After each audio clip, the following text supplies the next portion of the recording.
Hello, everybody, back again. Yet another Sunday live stream. I hope everyone had a wonderful week. I certainly did. We both went in for our checkups. My wife had her post-op checkup, and I had my yearly checkup, and everything went well.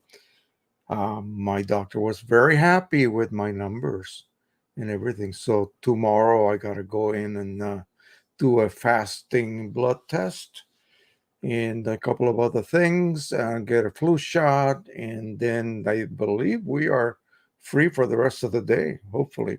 Anyway, it's going to be a very busy week for me, family wise and personal reasons. I'm going to come over to, I don't know whether he has arrived here today.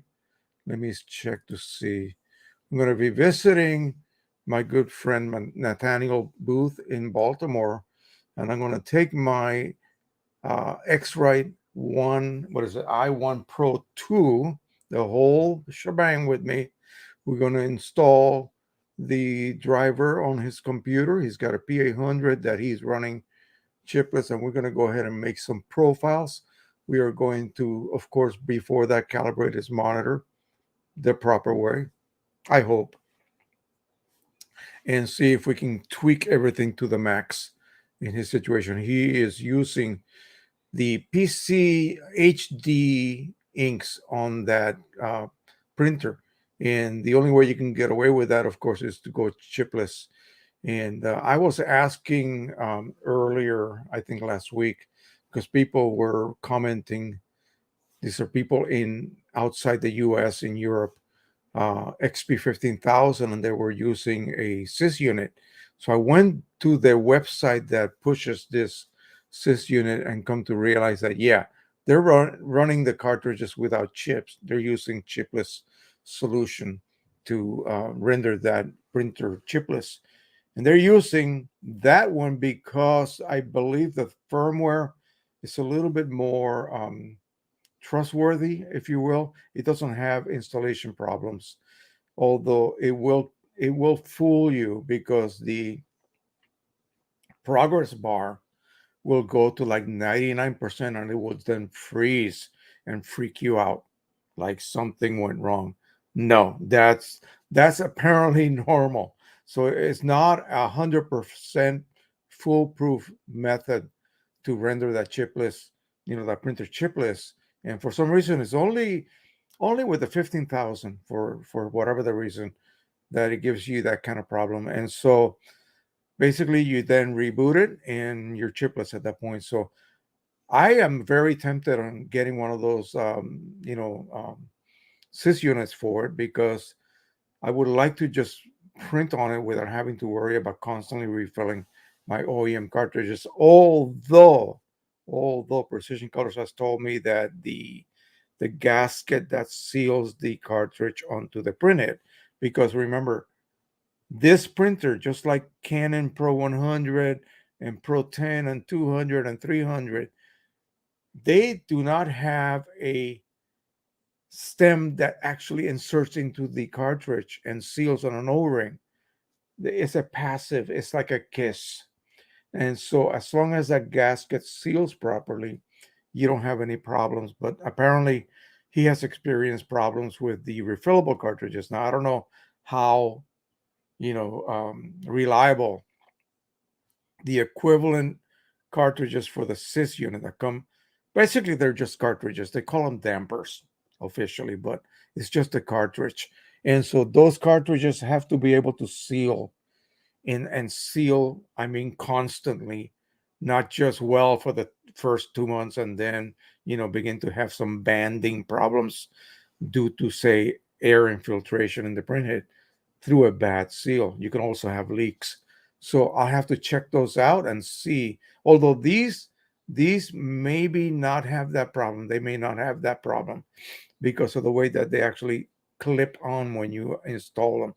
But he's told me that that's something that he has experienced on his XP 15,000 when he tried to run it on refillable cartridges. And he also told me that there used to be, chips available for it, but there were single-use chips, very expensive, like $10 each.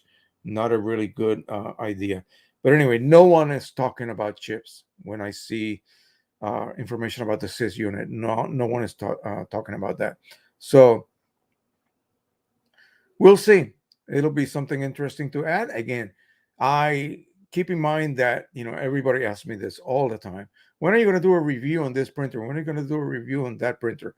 I don't do printer reviews. That's not what I do. I try to educate how to use a printer. And once you know how to use this printer, believe me, you can use that other printer, no problem. Everything is pretty much generic. The information you need to print correctly and accurately on this printer and that printer is basically identical. So no need for me to be, reviewing every printer. I would need a warehouse to be able to house everything. And of course, that's not going to happen. So anyway, I'd like to, let's see, we got 23 people. We only have about 4 people here saying hello. Come on, folks, don't be shy.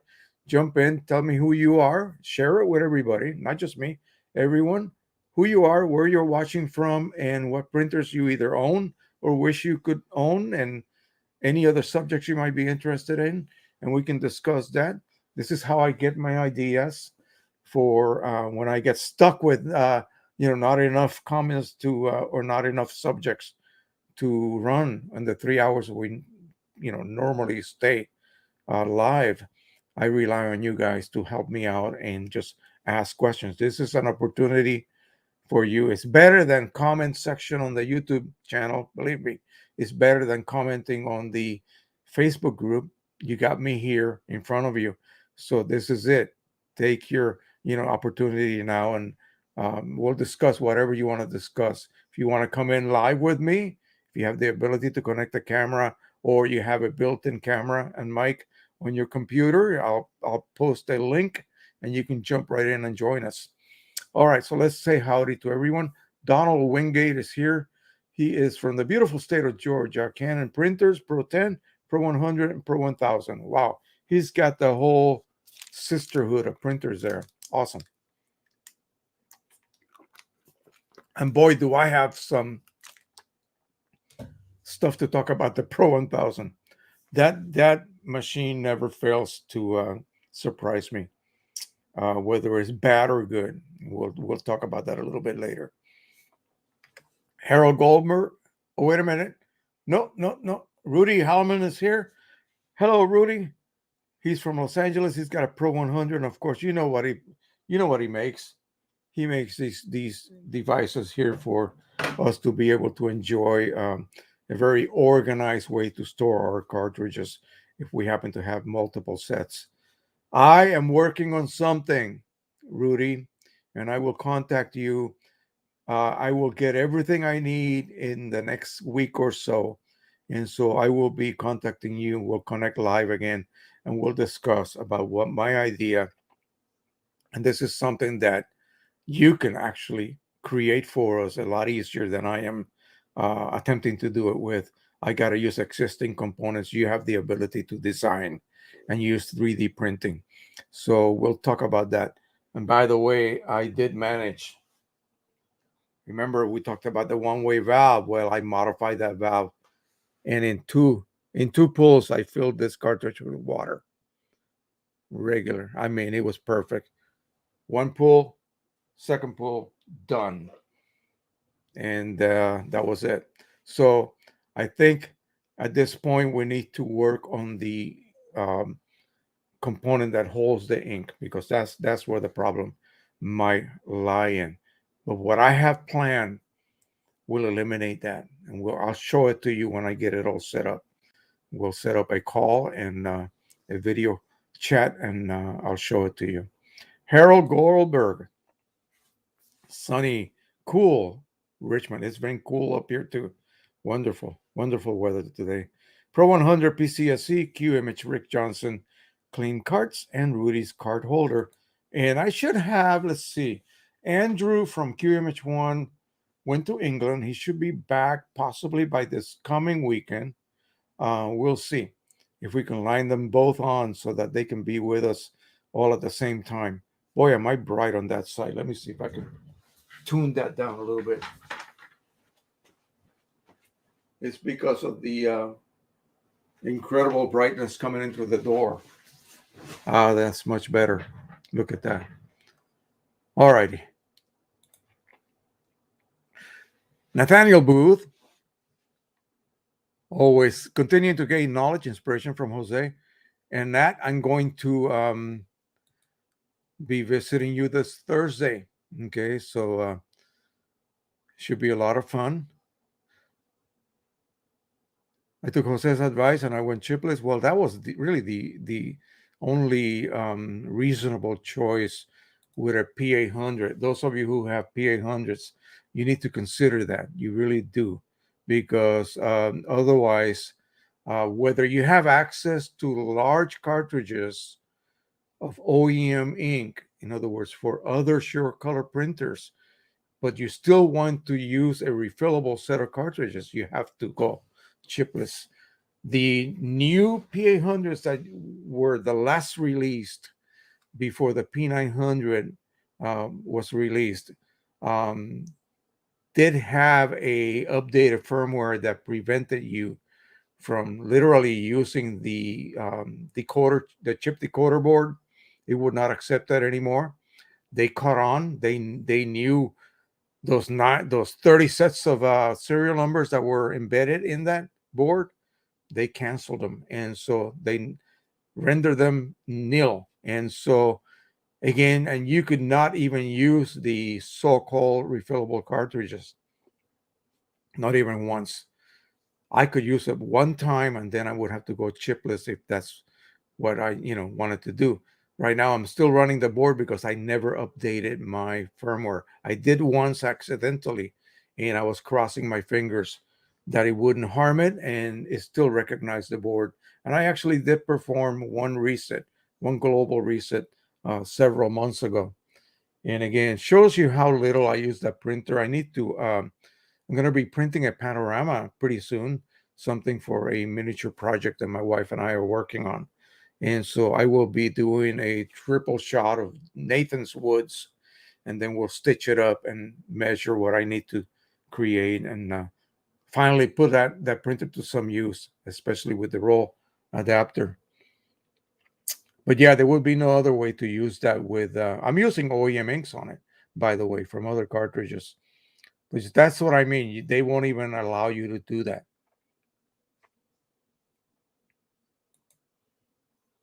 Gregory, he is from Toronto, Canada, Pro-10.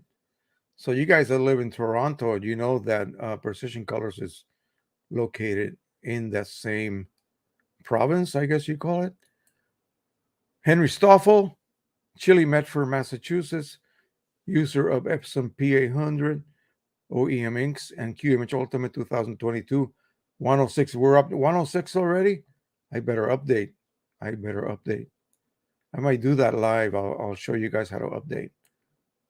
Nathaniel Booth says, slippers, Epson. Yeah, we know what you meant. Matt Barnes, last we spoke, I mentioned my matte black was clogging. Canon is sending me a new printhead, just an update. Oh, great. Awesome. Yeah. One of our viewers from Belgium, Miss Wendy, she got her whole Pro-1000 replaced about a week and a half ago. The guy that came to check the printer, didn't know much about printers anyway, those particular families of printers. So they already made up their mind, and they sent him with a brand new printer for her. Apparently, they just don't fix too many things. Now, what printer was that, Matt? Niels, Denmark, Canon Pro-1000, working great. To Jose here, Epson SC600 as well. Okay. Rahav, Israel, Pro-1000, ink level system, and Qimage Ultimate. Yeah, we're going to talk about the Pro-1000. I was getting ready to shoot it yesterday, but it all turned out okay in the end. Carlos Ladesma, blessings to you, sir. Thank you, sir. Carlitos, all right. Harold Davies, La Crosse, Wisconsin. All right. My wife is from Milwaukee. Yeah, we have family there as well. Canon Pro-10 coming soon. Oh, really? You can get one still? Wow. The 21. Oh, wait a minute. Coming soon. The 2100. Whoa. All right. And PCSE. Excellent. Yes, it does. Harold Davies Canon will not maintain the Pro-10. No wasting pads change. Nothing. Just a single rebate for upgrade. You know what? That's really weird because in reality, and I guess this is just something they're not, publicizing, but unless the chassis is totally different shape internally, the Pro-10 and the Pro-300 should share the same pads, the same wasting pads. I just don't get it.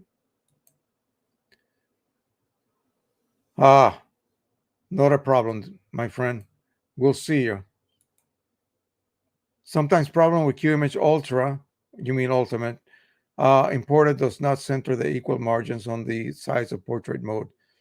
That turned off a point, that have turned off point adjusting for specific printers. Yeah, you got to realize that printers have these minimal margins that are almost invisible. You think you're centering something, but it really is not. It's centering to the margins which are not equal anyway, for whatever the reason. I don't know why they are not equally, from the edges of the paper. It's odd. Bill Graney, hello from Westchester, PA. Canon Pro 100. Jose, is there a parts list or repair manual for the Pro 100? No, I have not come across one. And you are working on printing 12 by 12 borderless with a mod. Really? How are you going to accomplish that? Now, the Pro 300 and the 200 apparently are able to do that. Okay. They have incorporated that because 12 by 12 is a so-called on non-standard size, so you cannot print borderless. Is a great addition to these new models, especially those who are doing scrapbooking. That's a very popular size. Or creating albums, Got an itchy nose. Okay, I'm not even going to try that. Kitong Sla, okay, from Malaysia, but in New Zealand. Want to ask about the Pro 10S able to use Pro 10 resetter and reset the chip. Yeah, there should be no problem at all. No problem at all. In fact, you can use North America based cartridges on it. It will not matter. You can reset the chips as far as I know. I'm very, very sure you can do that. But again, who knows what Canon will throw around the corner to fool you. Matt Barnes, it was the Pro 1000 inks. Okay, so you will be, do you have the head replacement procedure? It takes a special procedure to replace the head. It's located in the screen, the screen on the print. So you have to run that procedure. That way it will allow the print head to be removed. On the Pro 1, it's a secret procedure, but the Pro 1000 is actually listed as part, I believe is one of the features on the maintenance tab. Charles Verbruggen from Antwerp, Belgium, Canon 9500 Mark II, Pro 1000. Jose, can I convert the 9500 to dye ink? Technically, probably yes, but where would you find, red and green? Or can you? If you can, then I don't see any problem. Miss Wendy, sorry, a little later. I will rewatch the first part. Well, no, it hasn't been much. We've been just chatting with folks here. I haven't discussed anything specific yet. So no worries. Hopefully the project we are doing will help our community. Looking forward to your design. It's not fancy, okay? It's not fancy, but we talked about it. It's more of a traditional vacuum filling design, not necessarily for cartridges, but fully adaptable for what we are trying to achieve here. All right. So I will leave this open, and you guys, like I said, do not hesitate. Jump in, ask anything you want to ask. I'm going to discuss things, bit by bit here, and I'll be checking out chat to make sure that anything new doesn't slip by me. So I was looking on Facebook, as I always do, my group, and I've been noticing that daily I get new members. Now I don't really know. They took away the ability to actually look at the total number of membership or membership count. I can't find it anywhere. So I really don't know where we're at. I figure we gotta have at least 2,000 members already. But someone was complaining about a Canon Pro-10 that they are using the PC72 SE inks, and they're having problems. They're claiming that I saw photos of it of the results, a screenshot and then the photograph, and what I see is really uh, what you would expect. You expect to see a duller result. You expect to see somewhat a darker result than what you see on the screen. And I love this one. Everybody claims on my calibrated monitor. Well, how many times have I seen a calibrated monitor that's not really properly calibrated? So again, I know you're relying on quite often we just rely on simply letting the software for your spectrophotometer or your colorimeter from whatever company you choose to, buy from, just do its job. And quite often, or more often than not, it sets your brightness too high because it's expecting you, the editor, to be working in a brightly lit room. So it's like watching a movie at the theater without the lights off. It would have to be super bright for you to be able to see it because the ambient lighting is too bright to begin with. So they see a image on the computer that appears a certain degree of brightness, and then the print does not match that. And what I noticed, and I don't have the images here because it's on Facebook. I don't want to jump in there and show you guys. It's irrelevant anyway. The results actually are better on the print than what I saw on that photo that the guy took of his monitor. So it's just a long story short that your monitor is your control of whatever you are trying to view. And in the case of editing, triple more important because you're relying on the monitor's display or the way it translates those image values. And it's just a ton of data. Okay. That's what makes up an image correctly, so that then you can make an intelligent choice as to how to, edit it. And I often see if they happen to have it loaded, especially Photoshop, you can set your histogram to show. And what looks like a correctly, um, I don't want to say exposed, but the correct brightness level on your screen, when you look at the histogram, it's actually dark. So of course it's going to be rendered darker than you would expect by your printer, especially if the printer is operating correctly. It's a catch. It will catch you every single time, and you don't even realize it's something as simple as that. If the image you are editing in the slightest is shifted to the left, in other words, when you look at a histogram, it's just a display of red, green, and blue channels overlaid over each other, where the left is black, the right is white. and you look at all these little mountains and peaks representing each channel, and you want to, if you want to have a complete dynamic range from black to white, you have to have information displayed on that histogram from left to right. The only image that I know that does that is the standard evaluation image. Just about everything else does not. So make sure you look at that. Don't rely on just what your monitor, how your monitor displays that image. Look at the histogram. The histogram is not lying to you. It's not fooling you. It is telling you the truth. You look at it.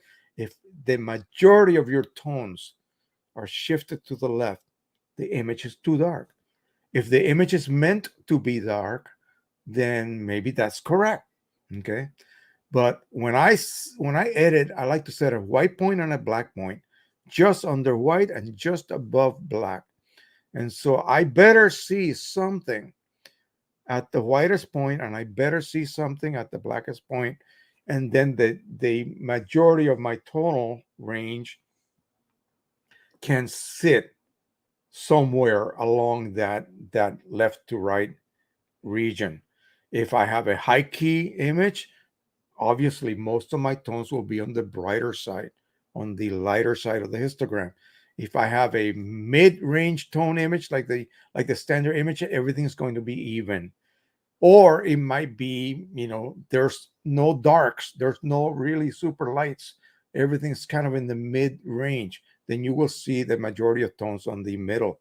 And if it's a dark or low-key image, they always talk about, in the old days we used to say, the black cat inside a cave or a coal mine. Yeah, everything's going to be much shifted to the dark side, but you will still have something on the white. Okay, so you look at that, and of course, if you see the predominance of your tones leaning toward the darker side, that means that image is going to print darker than what you see on the monitor. Okay, and basically, if that's occurring, it's your monitor is too bright. Okay, and it takes a long time to get over that look. This room is dark right now. Sure, it looks nice and bright on the screen, but it's really dark. I keep saying that. My screen luminance is down to 80 CDM2. Okay, that's pretty low. If I had super bright lighting in here, that would look too dark. I would have to brighten it. But this is the way I edit, and I get a match in brightness. I do. Okay, it's as simple as that. I believe the problem this person was experiencing is due to that, because when I looked at the printed result and the image on the screen, and maybe it's just because I have a little more experience than this. No, maybe that's the case, but I know what to look for. What he saw was some of the colors were enhanced a little bit. I did not see a color temperature shift. He claims there's a color shift, but I don't think he even knows what a color shift is. So he was looking at the fact that the printed results were a little bit darker, and so by being darker, they're a little bit, more pop, a little bit stronger than the more subdued colors on the screen. No, color shift is literally a shift from neutral to blue, or from neutral to red, or to green. You see what I mean? That's a color shift, or to magenta. So both screen and print look correct to me. It's just what I always expect a print to look like, a little bit darker. And in this case, it came out a little bit more saturated. And the reason I got into sort of like a discussion with this person was because I tested those inks, and I don't want to say, oh, it's because I know how to set the printer and you don't. No, I have no clue what the person is doing as far as settings. They claim that they were using PC's custom created profile, the D50 version, for a specific paper. Everything seemed correct. Again, I did not see a shift in color. So be careful. Learn how to diagnose a problem. Okay, and we're going to talk about that later, because this was a doozy that I saw today. And again, Oh, it drove me nuts. And maybe that's why I don't, maybe I should start. I used to be a extremely, um, let's just say, frequent contributor to this forum. I stopped because it was sort of dominated by a couple of people, and they supposedly knew better than anyone else. I kind of started to stay away from that group, and I went back today just to check. And what I see as an obvious problem is a mechanical problem. They went through all kinds of, I mean, the thread is humongously long, and no one gave the true answer to the problem, which I saw immediately. And it's like, I am not a genius. It's right there slapping me in the face, the reason of what's actually happening with this print. And no one seems to be able to see it. It's like the elephant in the room. No one sees it, but there's an elephant in the room. Okay. Are you kidding me? Yeah. It was that obvious.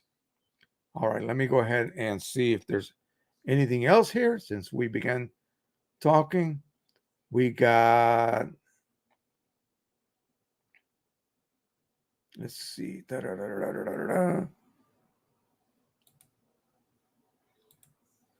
Rick Johnson says PC has red and green ink for the Pro. Oh, yeah, that's true. Thank you. Good point. But too expensive to ship to Europe. So why don't you contact Octo Ink Jet?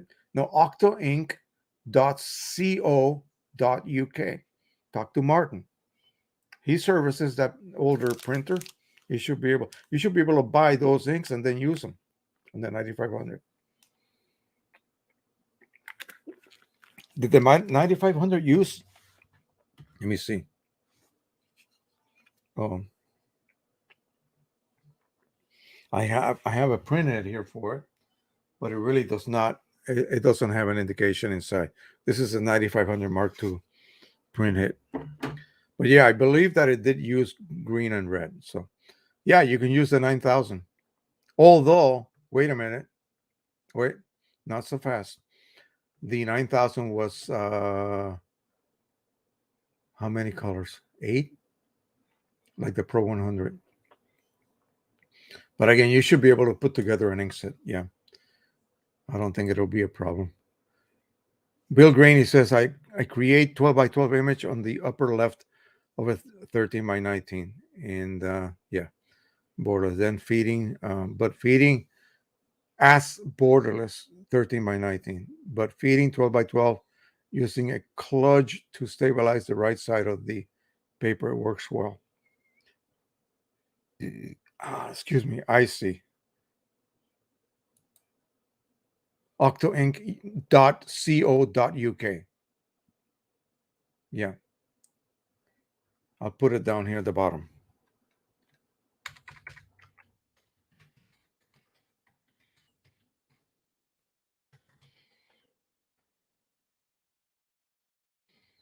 I believe that is it. All right. Charles Verbruggen says I'll have to check that out. Yes. Yeah, because the 9500 Mark II had ridiculous gloss differential. Yeah. Those pigment inks were really not that glossy. So you had this weird odd look. So if you could go and transform it into dye ink, you should see a huge improvement. Yeah, they should have it. So Ted, hey, how you doing, my friend? New Jersey.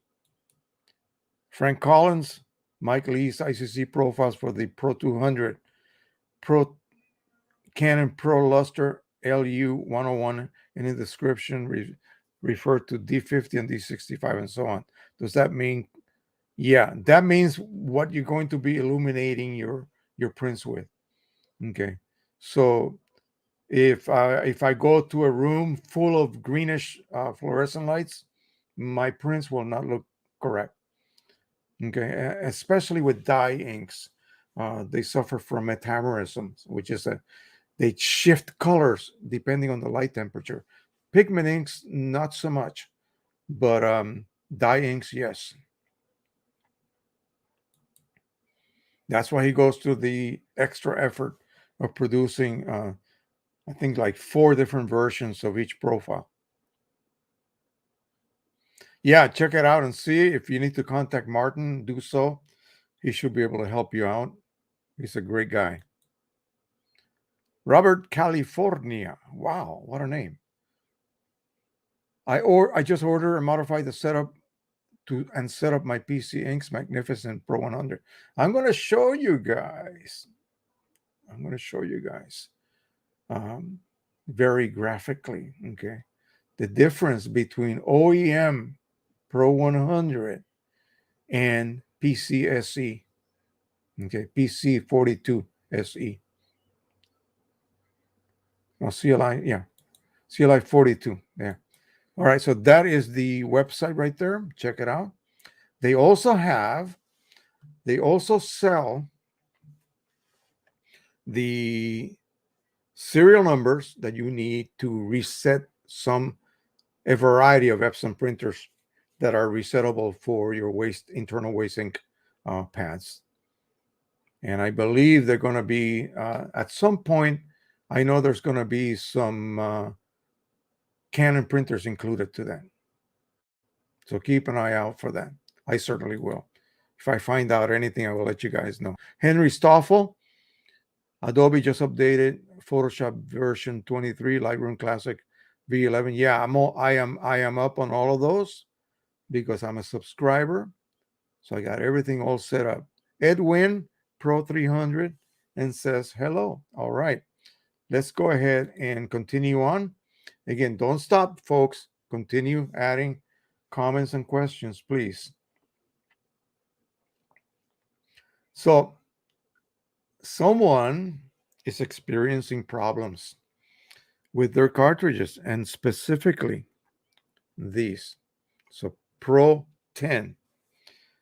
So they want to know if these cartridges will die eventually. Like, how many times can I refill them? Well, let's explore internally what this has. On PC's page, precisioncolors.com, if you go to their Pro 10 section, I think it shows you a dissected cartridge. But unlike a Pro 100 or Pro 200 cartridge, which is a sponge type cartridge, these have some mechanics inside. So this is the sponge is just sitting there idle. It doesn't do anything. It absorbs ink and controls the release of ink. Okay, that's all it's doing.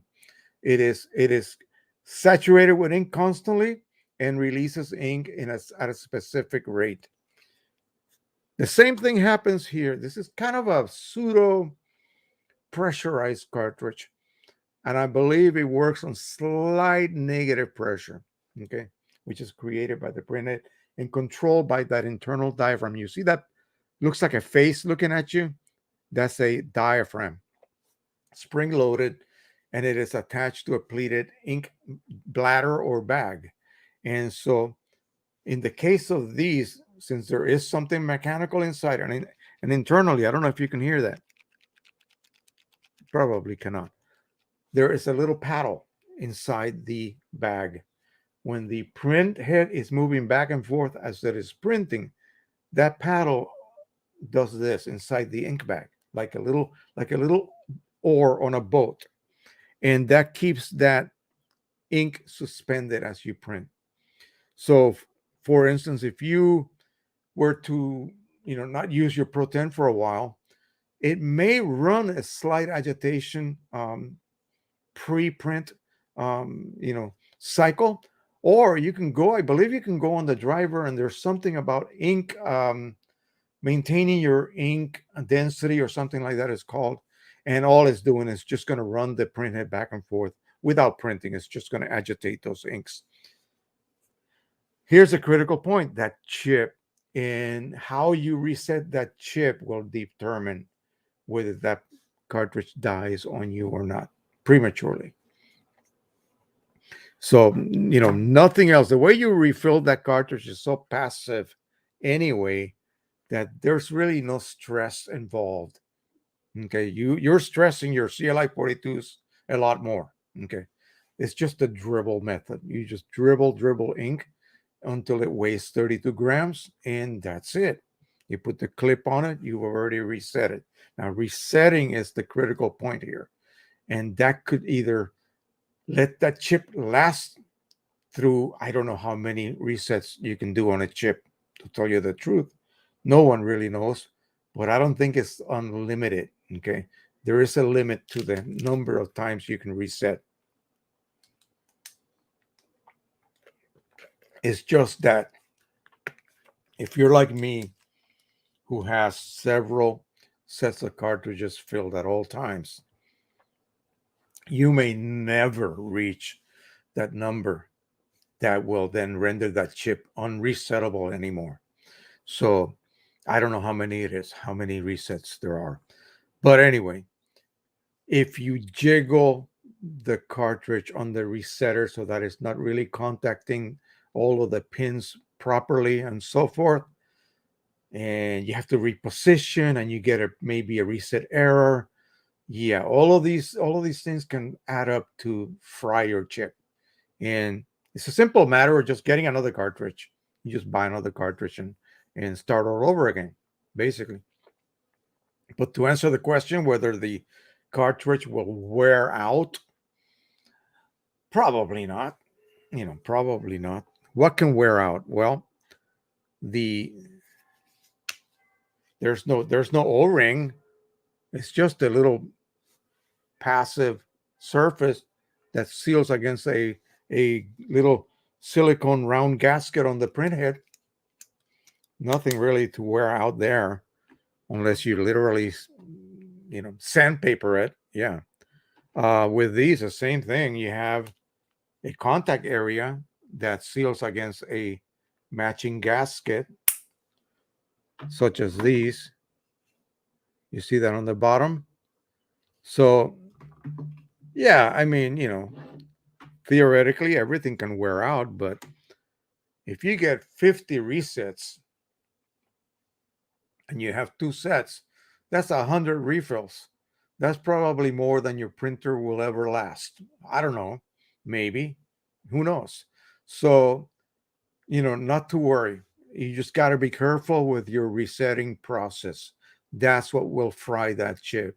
And if that happens, you just get another cartridge. That's all. Now, some of these older printers that can be reset, finding cartridges is going to become a little bit more difficult in the future. So be aware that if you are able to amass several sets of OEM cartridges, do so, because especially if you have a couple of those printers, you're going to need them in the future.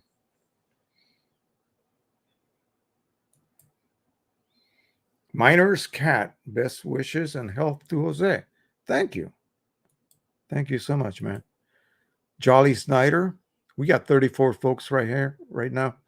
Jolly Snyder, hello from Huntsville, Alabama. Epson SureColor 400, 1800, R1800, and R260. That 260 is a neat little printer, man. It's just like my 240. Robert California says, what's the filled weight of a CLI-42? Don't even know. No need to know. You know why? You see it. Okay. If this was opaque, then yeah. Like these are fully opaque. Without that clip, 32 grams. Okay. I have no idea what that weight would be. I have this one here with water. Let's go weigh it. Let's take the clip off. I'm going to weigh it over here.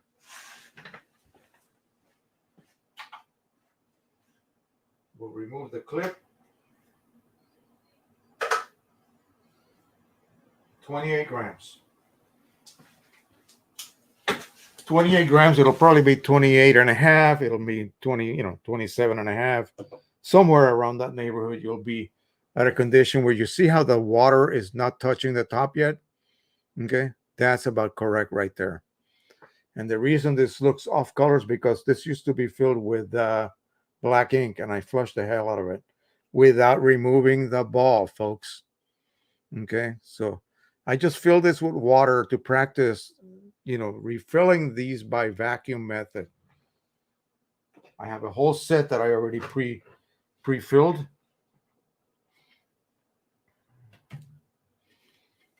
Here's Rudy's previous design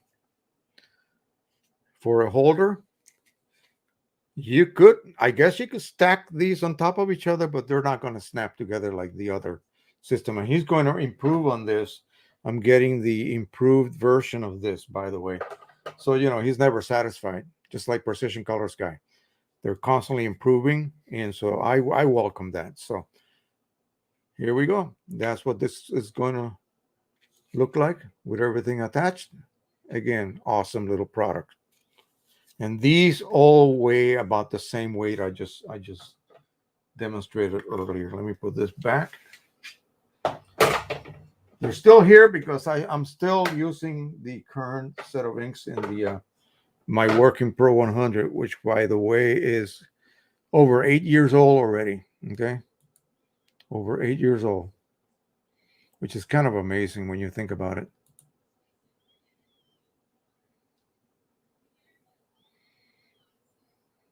Alrighty.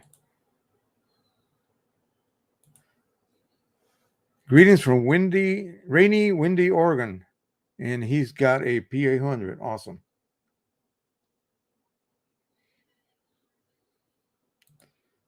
Okay.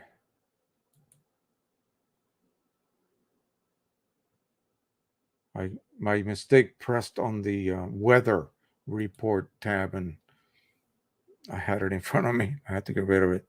All right. You are welcome. Let's jump over to the next subject, and this is something that people are discussing. And this is not going to be a Windows against, Mac OS, okay? But just a recommendation. And it happens to us too. So, us Windows users. Now, I have mine for automatic updates. So, whenever they're fixing something or a bug or whatever, I'll get a overnight update and I will see that my computer rebooted. Okay. But with Mac, there's these huge, the OS literally updated to the next version. Please don't hurry. If you are a printer, if you're not printing, yeah, update as soon as everything comes out. But please don't update just because it is available, okay? Because companies like Adobe, X-Rite, and Canon, EPSON, they don't necessarily keep tabs of what Mac did, what Apple did, what they incorporated in their new update for a new OS.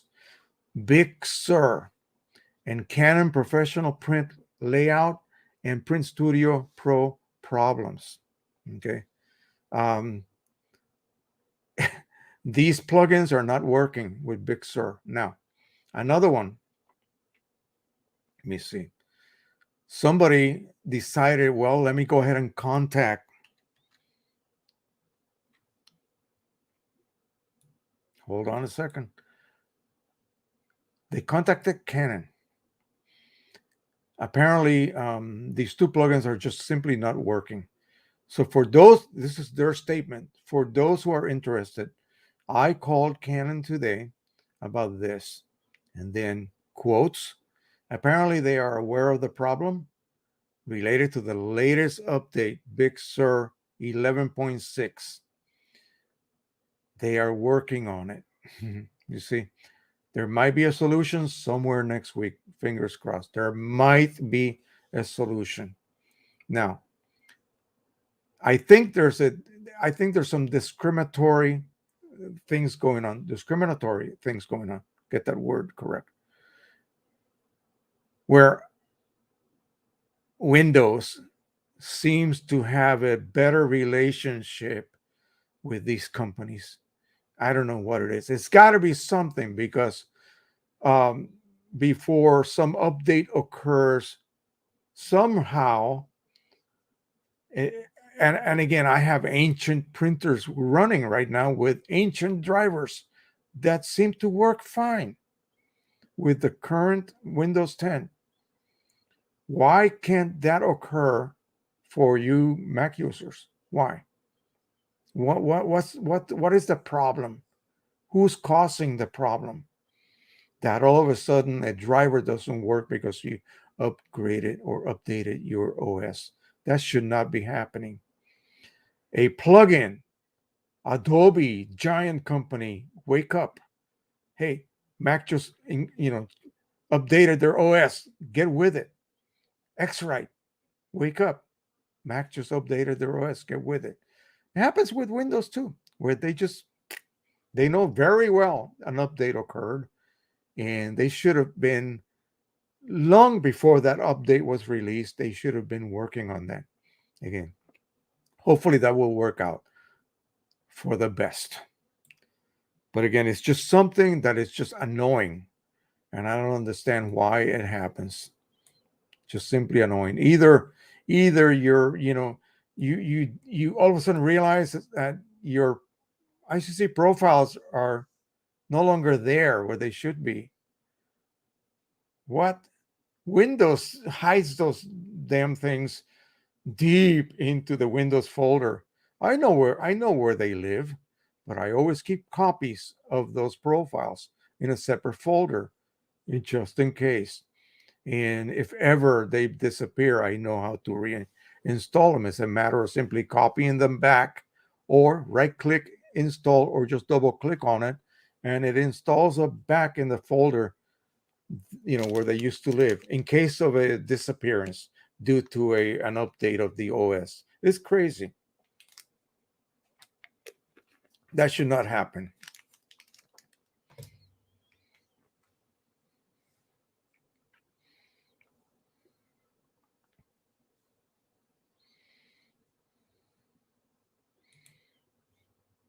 Okay, I think I did that one already. Let's see what else we got here.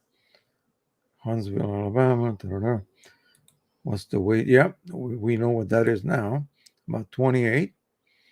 Oregon, rainy again, of course. Supposed to be, right? Okay, here we go. Jolly Snyder. If you have several sets of refillable cartridges, Epson, can you change just one that is low with another of the same type cartridge? Are you saying that you just don't want to let it go empty and you want to change it prematurely? Yeah, I suppose. Yeah. What would be the advantage? Are you just trying to change it before it goes empty? Now, if you're using a refillable cartridge, then that's really a recommended practice to either reset that cartridge and refill it. Otherwise, it might go empty on you. I'm going to be doing a video about the proper use of these refillable cartridges and what people seem to forget, which can cause big problems, if you simply rely on the chips.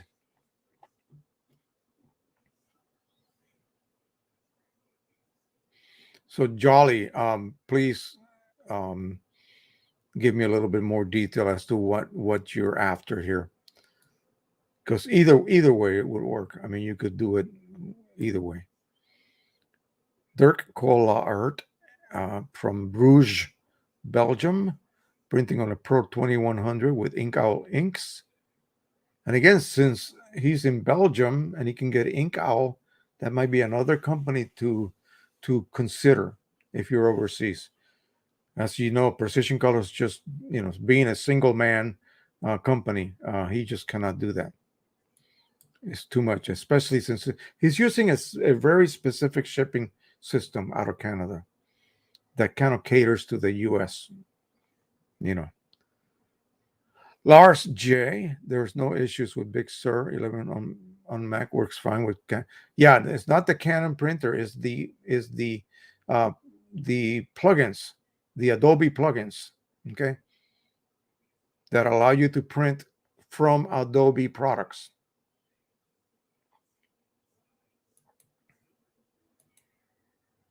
Art is here, but he's late. No problem, Art. So long as we have you here, my friend. Robert California says it's Apple's hand down. They are not for user fixing and are completely against right to repair. It's a shame. Yeah, well, it depends. Like I said, I don't want to start a discussion, a flaming discussion on this subject. I tend to disagree with any kind of computer-based company situation, whatever, where the user is not allowed to manually change things, set it the way. If I want to set it wrong, give me the ability to set it wrong. Do not automate things for me unless you can prove to me that it will be done correctly. Okay. Because otherwise I feel like you, the company, think I'm stupid, that I'm not smart enough to do things on my own. And that's the only thing.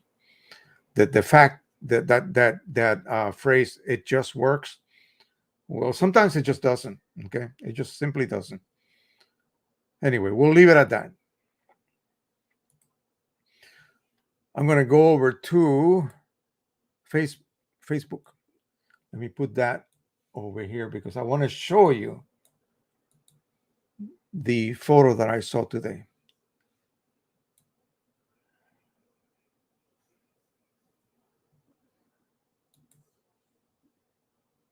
Oh man, how can I do this and not mess it up? Hang on a sec.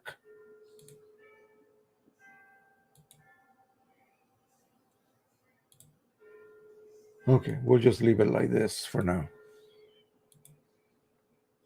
Let's see how that works out. Okay, so let me take myself out so you can see the whole thing.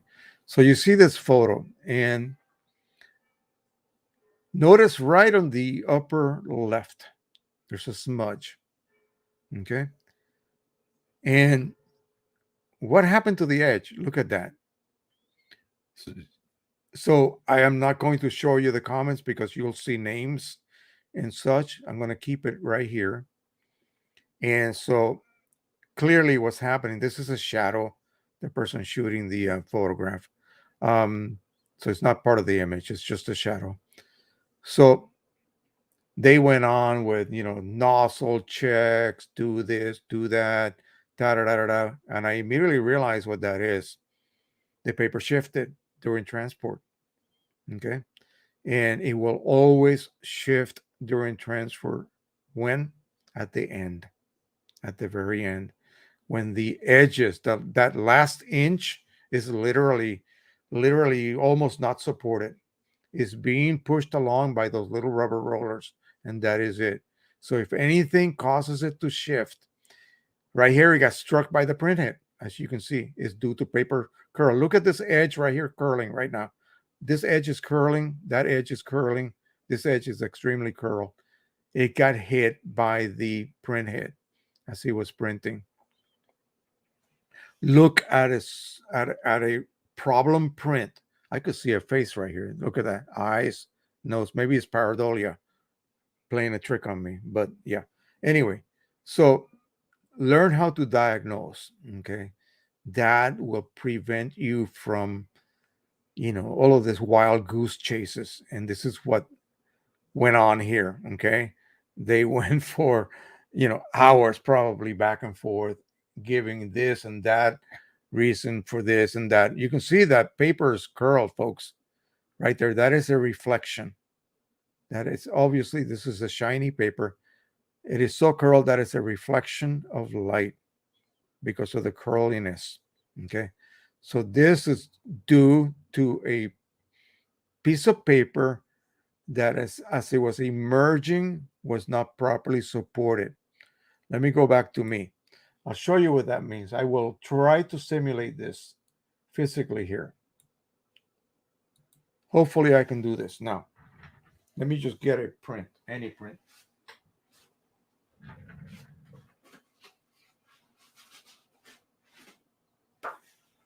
Here we go.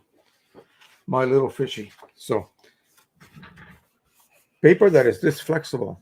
Do I have anything better? Yes, I do. Look at the difference in flexibility.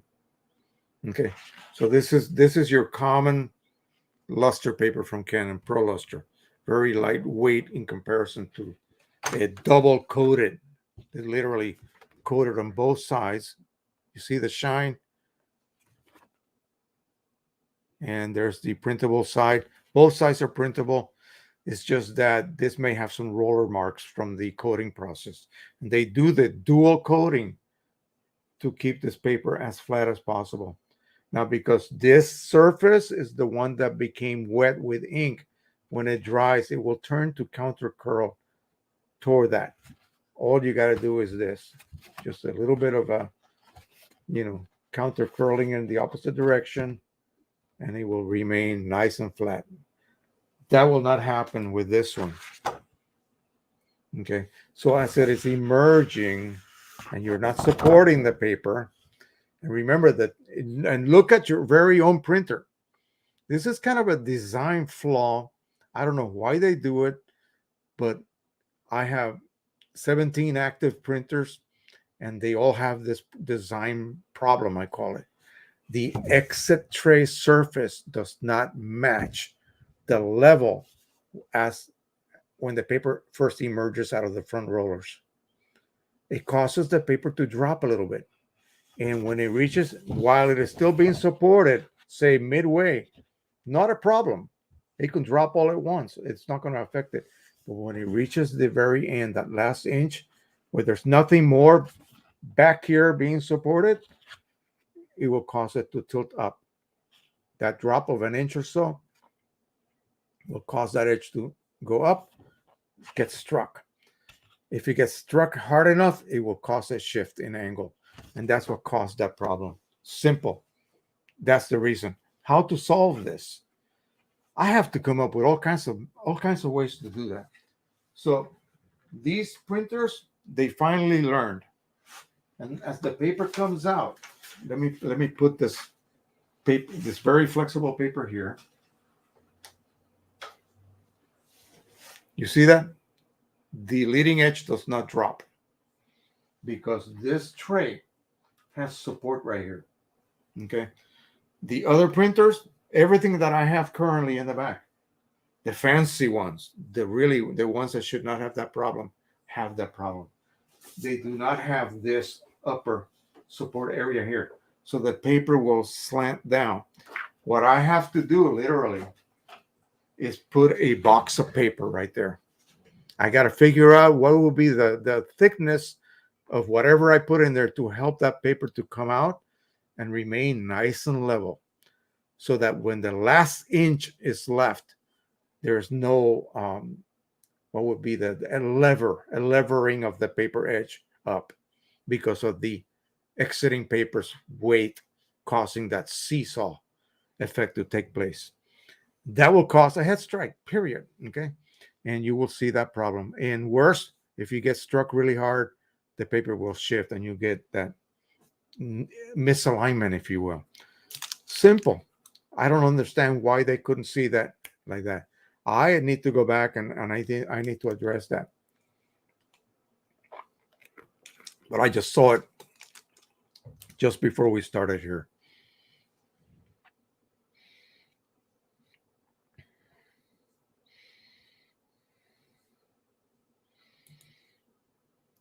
Jolly says, what I meant was when the cartridge indicates empty instead of refilling immediately. I still don't get it. I'm sorry. The cartridge indicates empty. Now, if you're refilling with one of these, I'll tell you what I think you mean. Here's the deal with this. I discussed this with Rudy the other day. This is the equivalent cartridge, OEM refillable. Okay. Inside there's an ink bag. Every inch of space inside that little room is filled by an ink bag. And I can add 90 ml of ink to that bag until it touches the internal walls. It is inflated with ink to the max. That's how they come from the factory. The chip is rated for 80. So it will go through 80 ml approximately. It's not perfect. And it will declare it empty and there's still ink left. The balance of that 90. Whatever it used, maybe 78, maybe 81. There will be a balance of ink left because that bag cannot be allowed to collapse fully. It cannot be. It has to still contain ink in it. Otherwise, you'll harm the printer. Now, these cartridges, same shape, but look at all those internal walls and priming chambers and so forth. They take up room. So the availability of space only allows about 70 ml of ink to be filled inside this cartridge body. That's a discrepancy between what the chip expects to see, expects to measure, and attempt to do it as accurately as it can, which it cannot. It would be like your automobile tank containing a certain amount of fuel, call it 15 gallons of fuel, but your gauge expects to have 20 gallons of fuel. It's rated for 20. So when your gauge says you have fuel, you ran out of fuel already because the gauge is not calibrated to the actual volume of that tank. The chip is calibrated for 80. This tank only holds 70. Okay, so that's the only thing I can think of that you may be referring to. Now, if I fill it with 70 and I allow that chip to go empty, I will have run out of gas already. I will have run out of ink. And then I would have air inside my printhead. No good. You don't want that. So what you do is you top off your car when it is half, all the way to full again. Always do not go below half. Do not go below half. Okay, top it off. That way, when the chip goes empty, you actually still have about half a tank of gas, half a tank of ink. You see? I don't know whether that's what you mean. But yeah, you can get into the routine of either topping everything off at once or one at a time. It depends on the printer. Each printer requires a different approach, depending on how the cartridges are handled, whether they are stationary or whether they sit on the printhead and move with it. That requires a different approach. B&H has a 50% price reduction for Canon 13 by 19 and 17 by 22 inch papers if anyone is interested. Awesome. I remember the good days when Canon used to sell you 9 for the price of 1. Believe it or not. Those were almost like secret little deals. I amassed a ton of paper that way.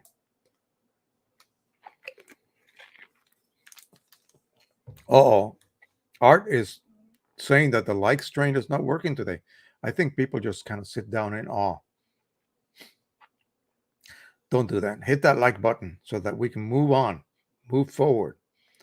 All right. Thank you. Charles Verbruggen says, what is the best method for straightening roll paper that has been cut from counter curling it? Use something controllable, a cardboard tube, something that will allow you to decurl that paper. Okay.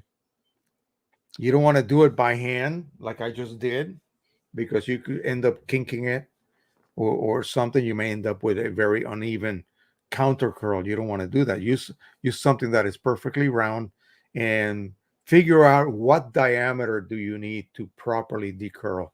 You don't want to create a counter curl. You want to actually flatten the paper. So when you lay it down, it is flat, okay? And not reversed curl. That would not be productive. Jerry says, Uncle Jerry from Selkirk, Manitoba, Canada. Selkirk. Canon Pro-1000, Nikon D5500 DSLR, PCE, I think you mean SE inks, one set of Rick Johnson's Modified 41 CLI-42s. Yeah, somebody today I just recommended Rick to them because of that very thing. They wanted to know, again, I have playlists on my YouTube channel, and they are subject related specifically.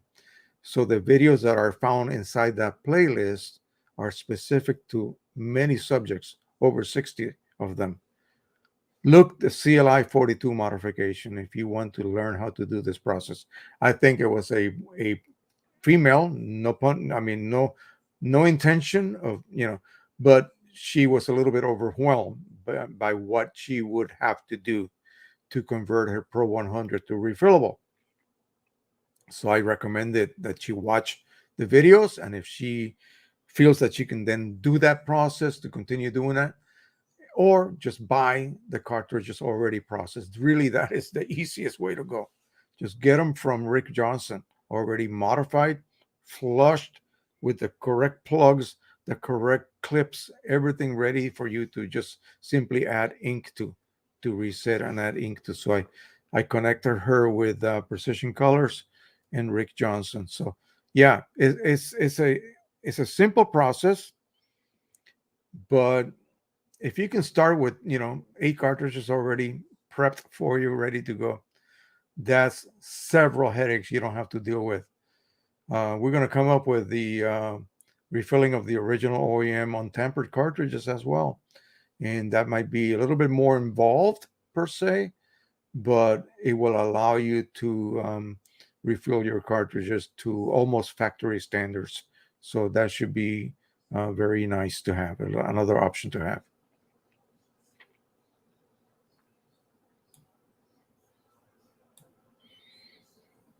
Jerry says, just printed black and white from a scan of old photo. Came out perfect. Pro 100 PC inks. No tints, pure grayscale. We're very satisfied. Yeah. Don't understand others complaining about black and white on Pro 100. Yeah. Actually, with the OEM, it wasn't really that neutral.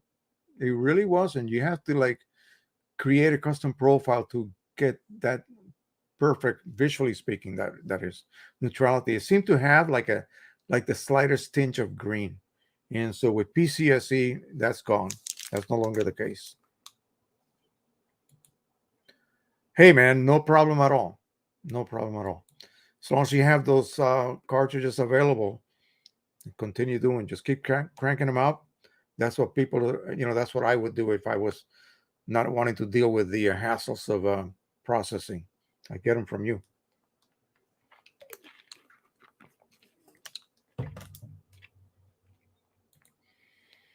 I modified my own CLI-42s, but considering the cost of acquiring all carts, plugs, clips, next time I would just buy from Rook Johnson. You mean Rick? Yeah, I get it. Yeah, there you go. All right, my friend. So we diagnosed that print problem. Okay, so remember, folks, if you see banding, and it is irregular banding, and especially this kind of banding, where you see a little tiny white gap or a tiny, slightly darker overlay, that's and you have a perfect nozzle check. And where is this coming from? It's coming from your head alignment. Perform the head alignment, and that will solve that problem. If you have a change of density, a change of, let's say it starts to print normally, and all of a sudden everything kind of becomes magenta. Your opposite cartridge, your cyan and yellow, may not be able to feed ink at the demand that the printer expects, in other words. So it's kind of like choking, okay? And that happens when you are refilling. It's shift, a little image shifted. That's the paper itself shifted for whatever the reason. It could be that your rollers are getting kind of what's the term when they start losing the stickiness of rubber. They began to get a little bit shiny. There's a term for that. I forget what it is, but the paper will slip. A set of rollers is actually pulling more than the other set. The other set is slipping, causes a skewing of the paper. And it could happen at any point during printing. in that case.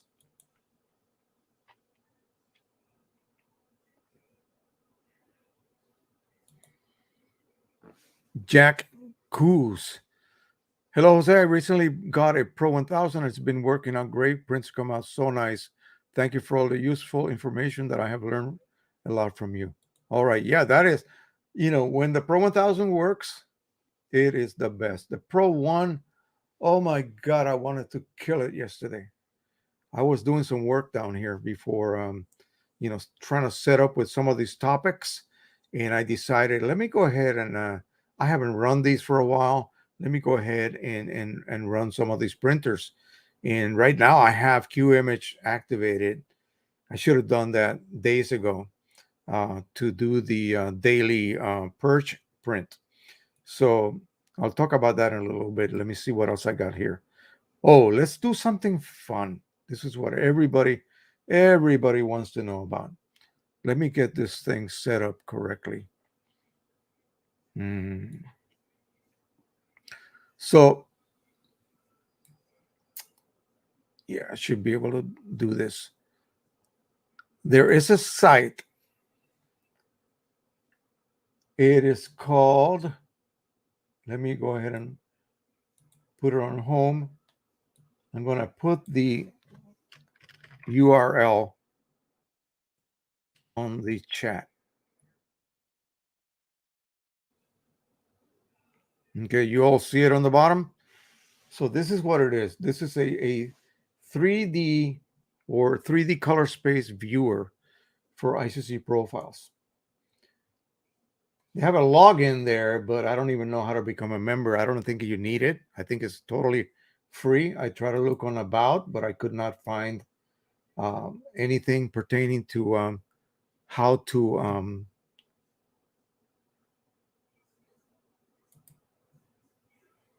become a member or whatever, or whether you have to donate or something.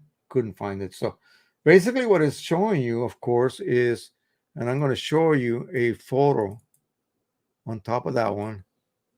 Someone was complaining bitterly about why their profile that they made themselves was so much smaller than OEM. And their profile is the solid one, and OEM is the wireframe one. Well, I cannot tell you because I don't know what you used to create that profile with. I don't know whether you created it correctly. I don't know whether you printed the charts correctly. Okay, many different possibilities here. So let's go ahead and look at this. And I want to explore, this is what you use. For example, if you have a paper, whoever makes it, normally these companies will create profiles for you, but be aware that they are created for a particular printer with OEM inks, not your third-party inks. So you may want to go ahead and say, for instance, check their profile with OEM inks for the blah, blah, blah printer. And then you go ahead and you make your own profile. You want to, view it side by side and see what the differences may be. So what you would do, and this only works with a version 2 profile. They have not updated this to the more modern version 4 profiles that a lot of these softwares will utilize. So we're going to go ahead and upload. You choose a file. I've already done this. So I've uploaded these 4 profiles here. Now let's go ahead and explore what those profiles are. So this is the Pro 1000 for semi-gloss. Let me see.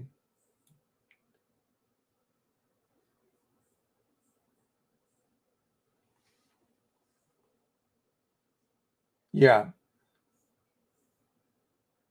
Actually, that's not the one I want. I want plus glossy 2. So let's go ahead and locate that. So we're going to delete this. And I'm going to show you how to find, if you're on Windows, I'm going to show you how to find a profile in Windows. So let's go ahead and minimize that. I'm going to go back to me. We'll move this over here We'll minimize this goodbye graphic. Put that over there again. All right, let's get this thing organized here. I thought I had it organized, but apparently not. So we're going to go into Windows. I'm going to put this over here like that. Like so. Okay. So we're going to go to our C drive in Windows, System 32. And again, see how confusing this can be? Down to spool, to drivers, and color. Whew. Imagine all of that. Searching high or low. So we'll go ahead and search for the Pro 1000. What was it? What do we need? We need the Pro 1000. We need the equivalent of plus glossy 2. Okay, so this is the one Precisioncolors made. We're going to look at the OEM one that is provided by Canon. So that would be Pro 1000 500. We're looking for glossy 2. So here's the 1000 profiles. Glossy 2. I believe that is it right there. Yeah. Okay, so we'll go ahead and copy it. Close that and we'll paste it here. Now we have that. Let's go ahead and upload that profile to the, I guess you're going to call it the viewer or inspecting site. So I'm going to choose, and then we're going to find that same one I just copied. Here it is right here. Plus glossy 2. We got the plus glossy 2 from PC. Upload. Okay, so now we'll go back to color space, and we're going to set the, let's set the Canon one to be the solid, and we'll set the one PC made to be the wireframe. Okay, so I believe we have that set correctly. So this is going to be the solid. This is going to be the wireframe. Let's go ahead and view it. I'm sorry. Here we go. Calculate 3D. All right. So here's what we have. Look at that. So the solid, that is crazy. You see the differences here? The wireframe was what? Let's go back and check.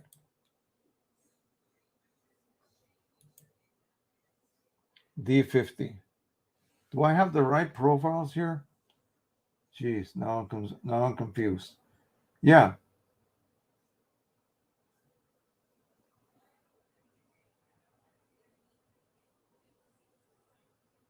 Wait a second. Let's go ahead and get out of here and start again. Once we leave, it'll remove the uploaded profiles. I wanted to see if there was a difference in the gamut bubble or the gamut volume. This is all very long hair, folks, so bear with me.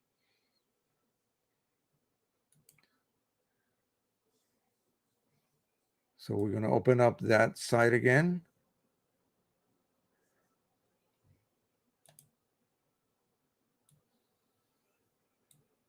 I may have to upload. Let me see if I have anything already pre-uploaded. It's supposed to erase everything. I don't understand why it's still there.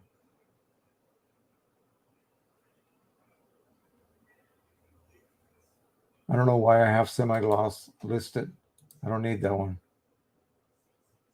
Let's do the PC-42 SE for platinum, and then we'll do this is the equivalent for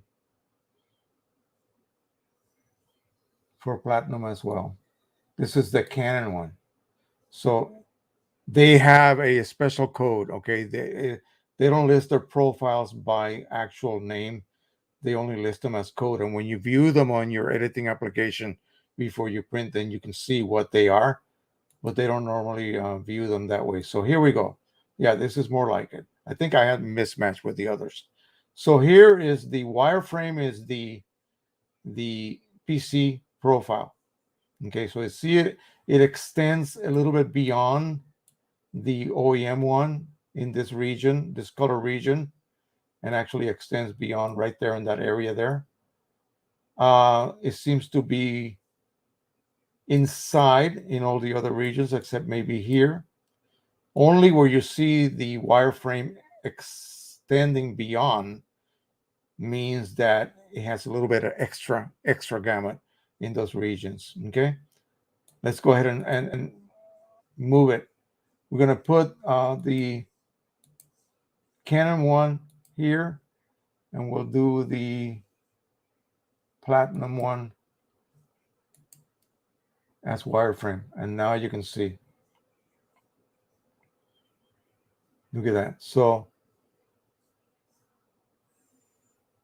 the Canon one is a solid now, and the PC is the wireframe. So it's a little bit extending a little bit beyond the original. Okay, remember, you have to understand why this is happening. I wonder if you guys can guess. Remember I told you about PCSE inks being better than the Pro 100 actual inks. So this is Pro 100 Canon Platinum paper. OEM is a solid. It extends beyond right here. You see no wireframe extending beyond. It is actually extending beyond, but it just cannot handle that little color patch right there, that little area. The Canon profile is better, but everywhere else, including the white region, look at that. It's extending a little bit beyond where the OEM one ends right there. You see that? And definitely better down here. We're getting we might be blocking a couple of last black steps right here. You see how the color ends before it reaches that apex at the bottom, where the wireframe actually reaches further and almost maximizes that? Not quite. I have a little bit more space. It's hard to see. You have a little bit more space right there that the PC one does not quite fill. Okay. But overall, it seems to be, over all of the regions, it seems to exceed a little bit better. Now, let's take a look at one other aspect here. And I don't know whether this is accessible at this point. It used to be. They used to be able to show you the gamut volume. Apparently not anymore. Wait a minute. Maybe. Yes, here we go. So here are some numbers for you guys to enjoy. So as you can see, this is PC, this is OEM, and where's the white? That's the difference. You see that? Just a little bit higher. Now, gamut volume. So they call it in units. So 717,882 cubic color units.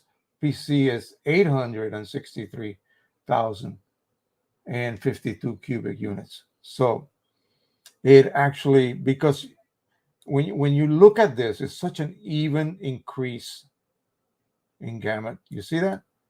It's not just areas poking out and other areas not poking out. It's really almost completely excelling, except for here.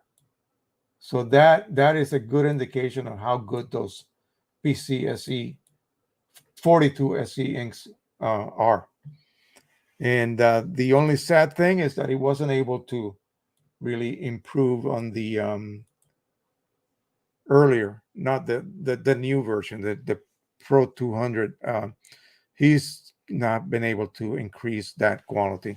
He can barely match it, actually. So Canon did one hell of a job increasing the Pro 100, which PC already did, beyond on the Pro 200, which PC cannot, just simply cannot achieve an improvement on that ink. It's just fantastic.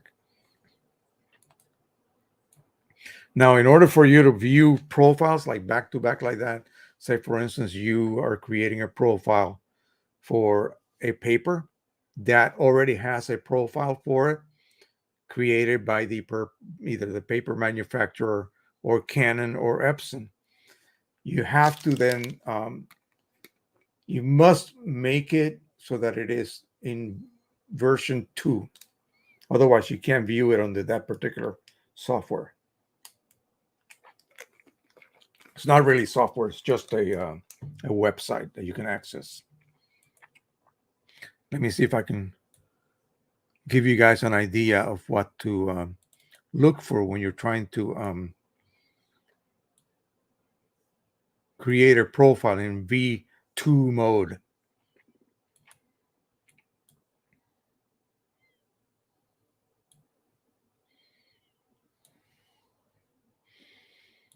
I don't know whether this is going to work, okay, but I will try.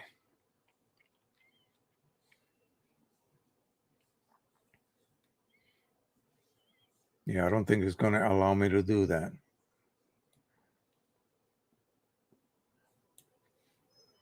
So this is what the i1 Pro 2 profiling software looks like when you are in profiling mode. Now let me see.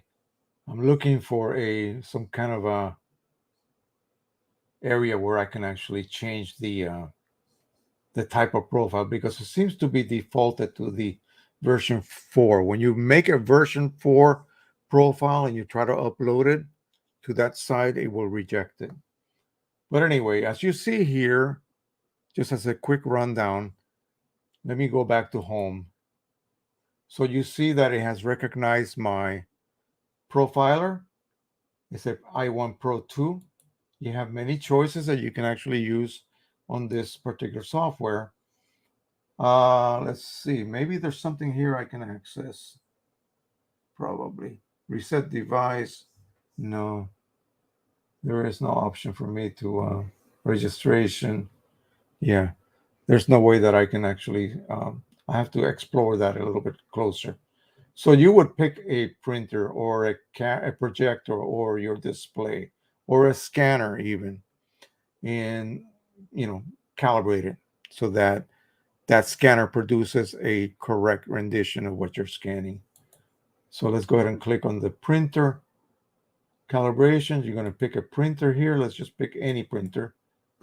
And it's going to allow you to then choose a small 400 patch set of colors, or large, or medium.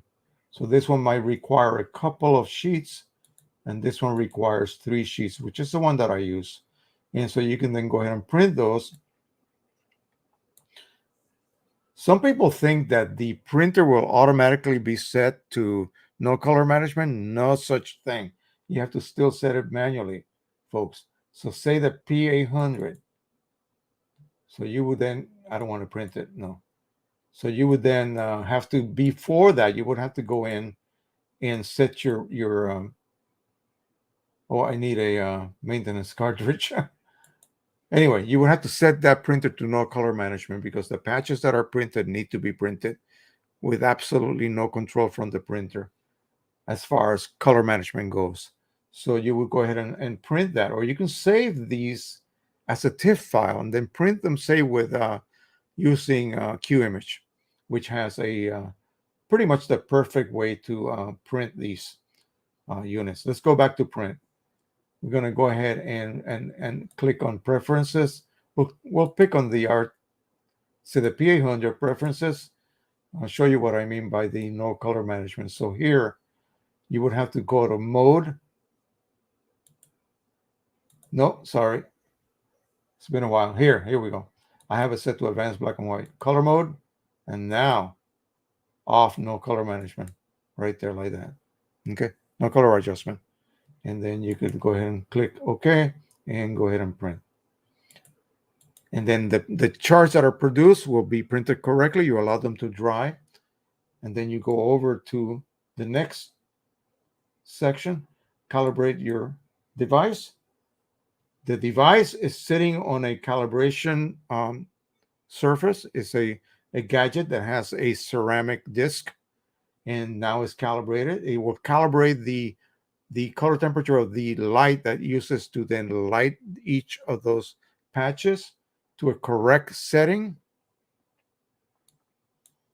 You go to the next one. Yeah, you choose your D50 or any of the other choices. This is what PC does, except he does not use this software. He uses a open source type software. And now you proceed to do your scans. That's as simple as that. Once you are done, you give it a name and you save the profile. In Windows and Mac, I assume also on Mac, it will be saved in the correct folder. You will not have to do any kind of copy, transfer, or whatever, or installation. The profile will go in the correct folder. Now I have it on this software. I can actually have it double saved. So it will be saved. Let's see, right here. As you can see, I have a profile folder that I have all of the folders, all of the profiles that I have created recently, not only for me, but for people as well. So they are saved there as a backup. And so they're also saved in my hard drive in the, Windows location for profiles. So when you scan a set of patches, it will display, you will be able to see on your screen the progress taking place. So it will display the colors, what they are supposed to be. And then when you scan, it will sort of split it in a diagonal way. The upper diagonal half will be the correct color. The lower diagonal half will be what the printer produced. And so these incorrect renditions, or it could be correct, are all recorded, and then adjustments are made per each one of those 1,600 patches in my case. And then it will create this using an algorithm. It will then start to extrapolate, or what's the other word? You know what I mean. It will then guess what colors it would be. Say you only have 1,600, but you really want 16 million colors corrected for. It will do that guesswork for you. And so it creates a profile that then takes your very limited set of color inks and allows them to, as accurately as physically possible, reproduce that on a specific paper, on a specific printer. Can you imagine how ridiculously difficult this is? Yeah. So that's what it's doing. And it does a fantastic job. The print engine will take all that information. You got yellow, cyan, magenta, and black and grays. You have a light version of magenta, a light version of cyan. Maybe you have blue. Maybe you have violet. Maybe you have green. Maybe you have orange. Pro-1000, the R2000 has orange and red ink. Some other printers will have green, and so forth. So it will take all of the colors that are involved in that ink palette, and then using the print engine plus that huge amount of information from the ICC profile to tell it how to mix dot by dot. Okay. Imagine if you had, for instance, let's use the Pro 1000. You had 11 crayons, just 11 crayons. And I asked you to do a mural on the wall with just those 11 crayons. And no, you cannot write over you cannot take magenta and yellow and just mix it together. You have to use dots, separate, distinct dots. So when I stand 100 feet away, I see orange, or I see red, or slight orange yellow. You see what I mean? Or a magenta look instead of a red. You see, it's difficult. It's called a print engine. It's magic. It's magic. Don't even try to comprehend it. It's just there for you. It's part of the whole system. And so if you see a slightly greenish cast to your prints, okay, just think about what took place to even give you that, what you're getting. It's just incredible, the technology behind this. So if it's something that can be corrected with a custom profile, take that slightly greenish cast that we used to get on OEM ink black and whites on the Pro 100. Yes, we did. So just understand how intricate the whole system is and how really magical it is, because with just a handful of colors, you can create continuous tone images that are amazing. Now, another person, let me see what else we got here. Hang on one sec.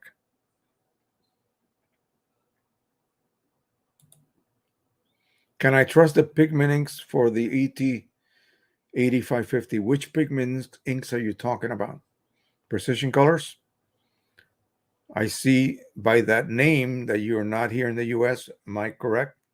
Precisioncolors has developed a pigment ink set for the 8550. It's really quite simple.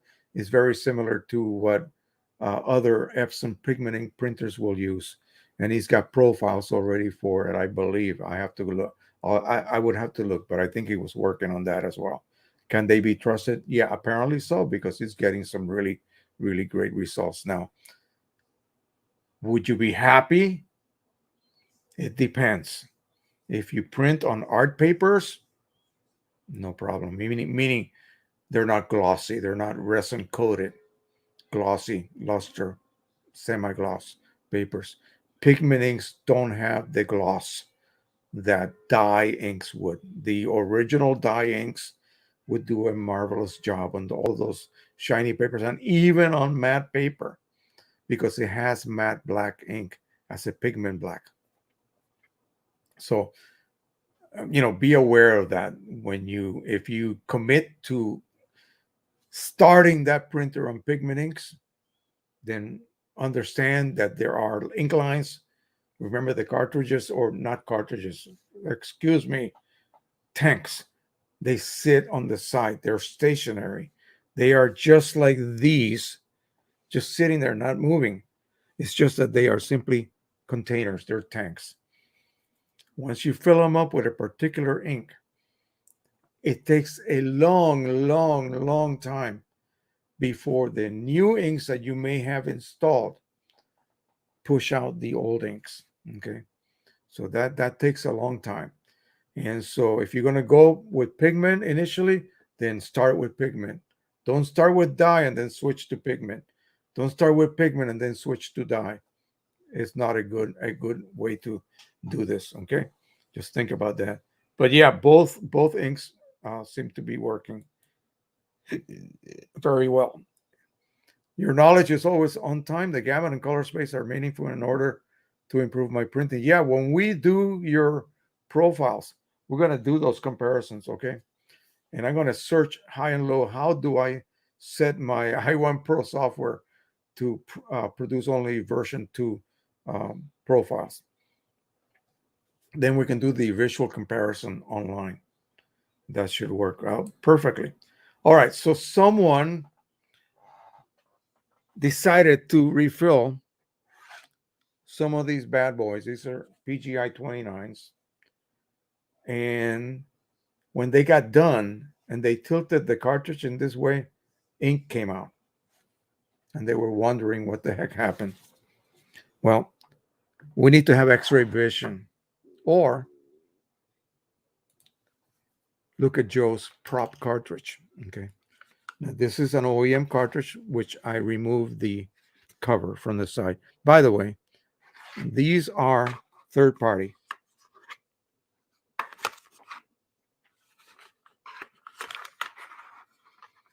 Third party, OEM. Let's look at the components internally. First of all, something is totally missing. I'm going to point at it.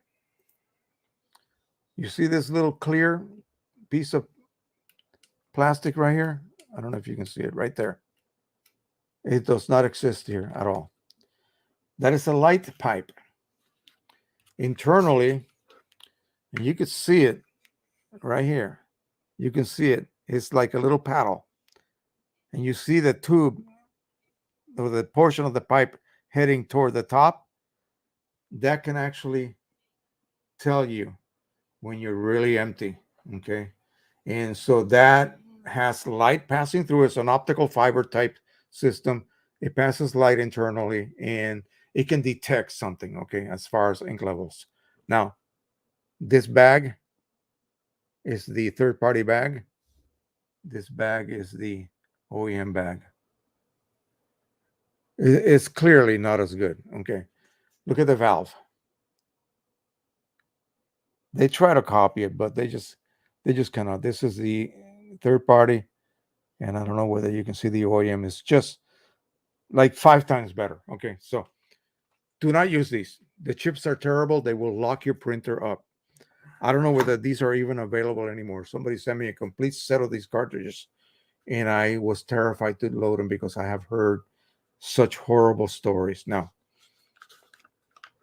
let me tell you what's going on internally as well. So this port that you see, it's open directly to the internal space. By that, I mean this space up here and all the space around that bag. That bag right now is collapsed, okay? It is devoid of air. So it is fully collapsed. That's why you can see that paddle clearly. And you can see how it hugs the valve itself right there, okay? So what happens is that when the spigot from the printer enters, it passes through the outer opening and inserts itself into the actual valve in the bag itself. That bag valve has an O-ring that then depresses the poppet valve to allow ink to come out. But that spigot never seals itself around that opening. This was Canon's first attempt at pressurization, and it kind of stunk. Okay. It really did not work out very well. All right.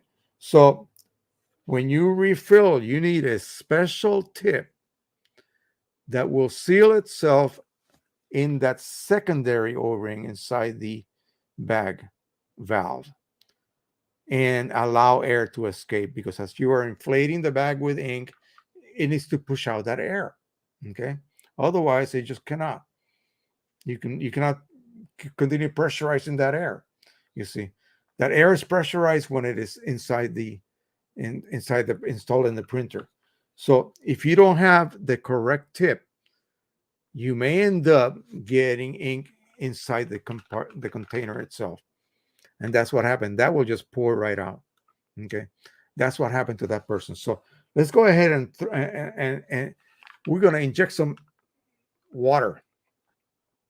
So this tip is got the point of it cut at a slant, at a little slant, because you don't want that round end of the tip to, say, seal against the poppet valve. You want only the tip to push the poppet valve open, and then the stem of the tip itself is tapered correctly so that it enters far enough, but it seals itself on that secondary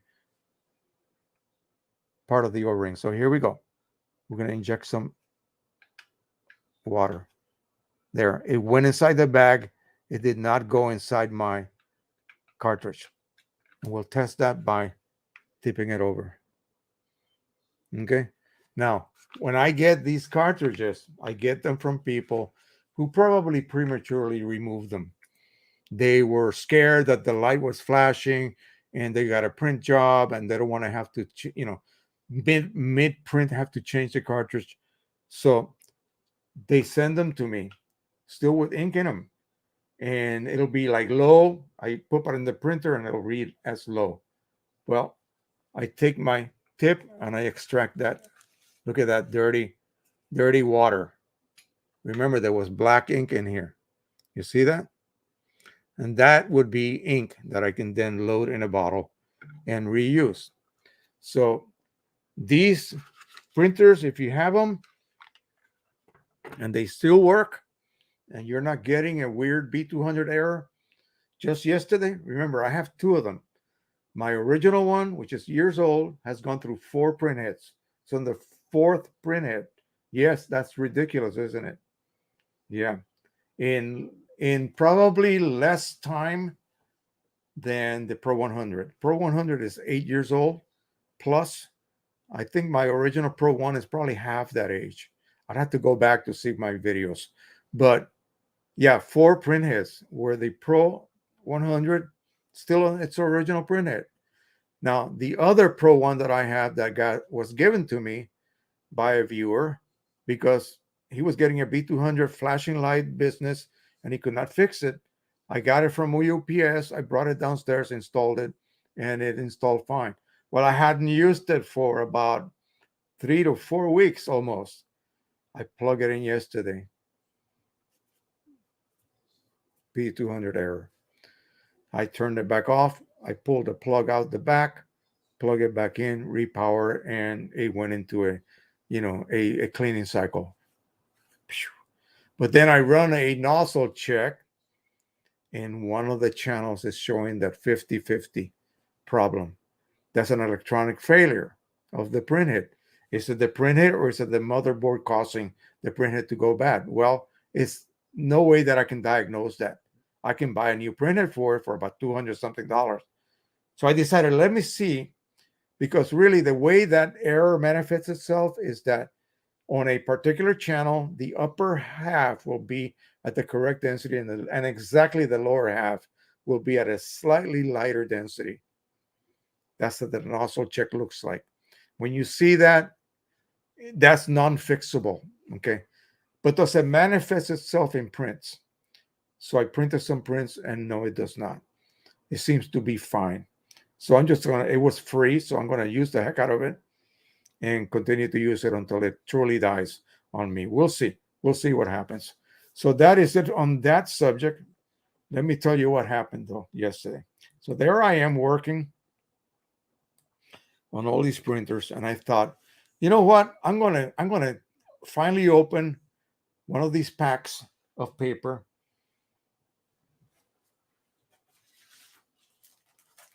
from PhotoSpeed.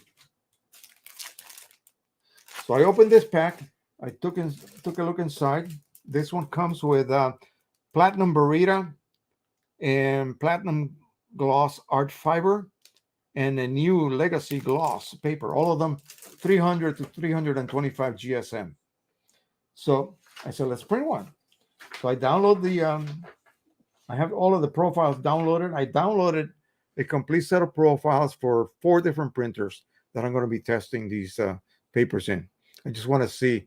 I'm not going to be doing like back-to-back comparisons against Canon. No, I just want to see them stand on their own and see what they can produce. So I loaded one image in Qimage and used the profile for it and send it to the Pro 1000. Well, the Pro 1000 went into a half-hour plus setup, which, for the last several times that I've been printing on it, making huge prints on it, it didn't do. So I don't know what got into it, whether it was one of those legendary complete recharges that it's been accused of doing. Well, mine did it.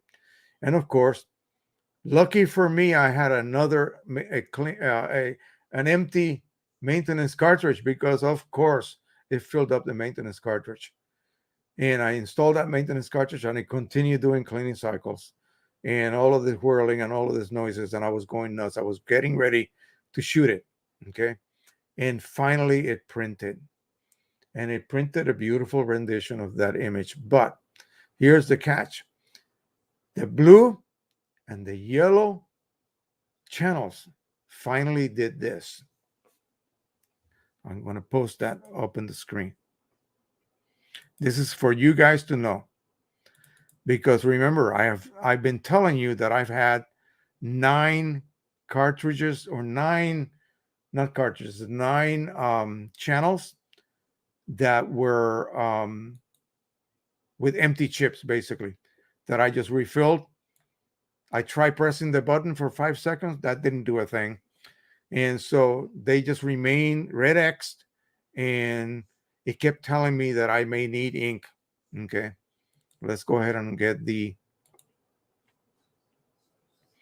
printer status.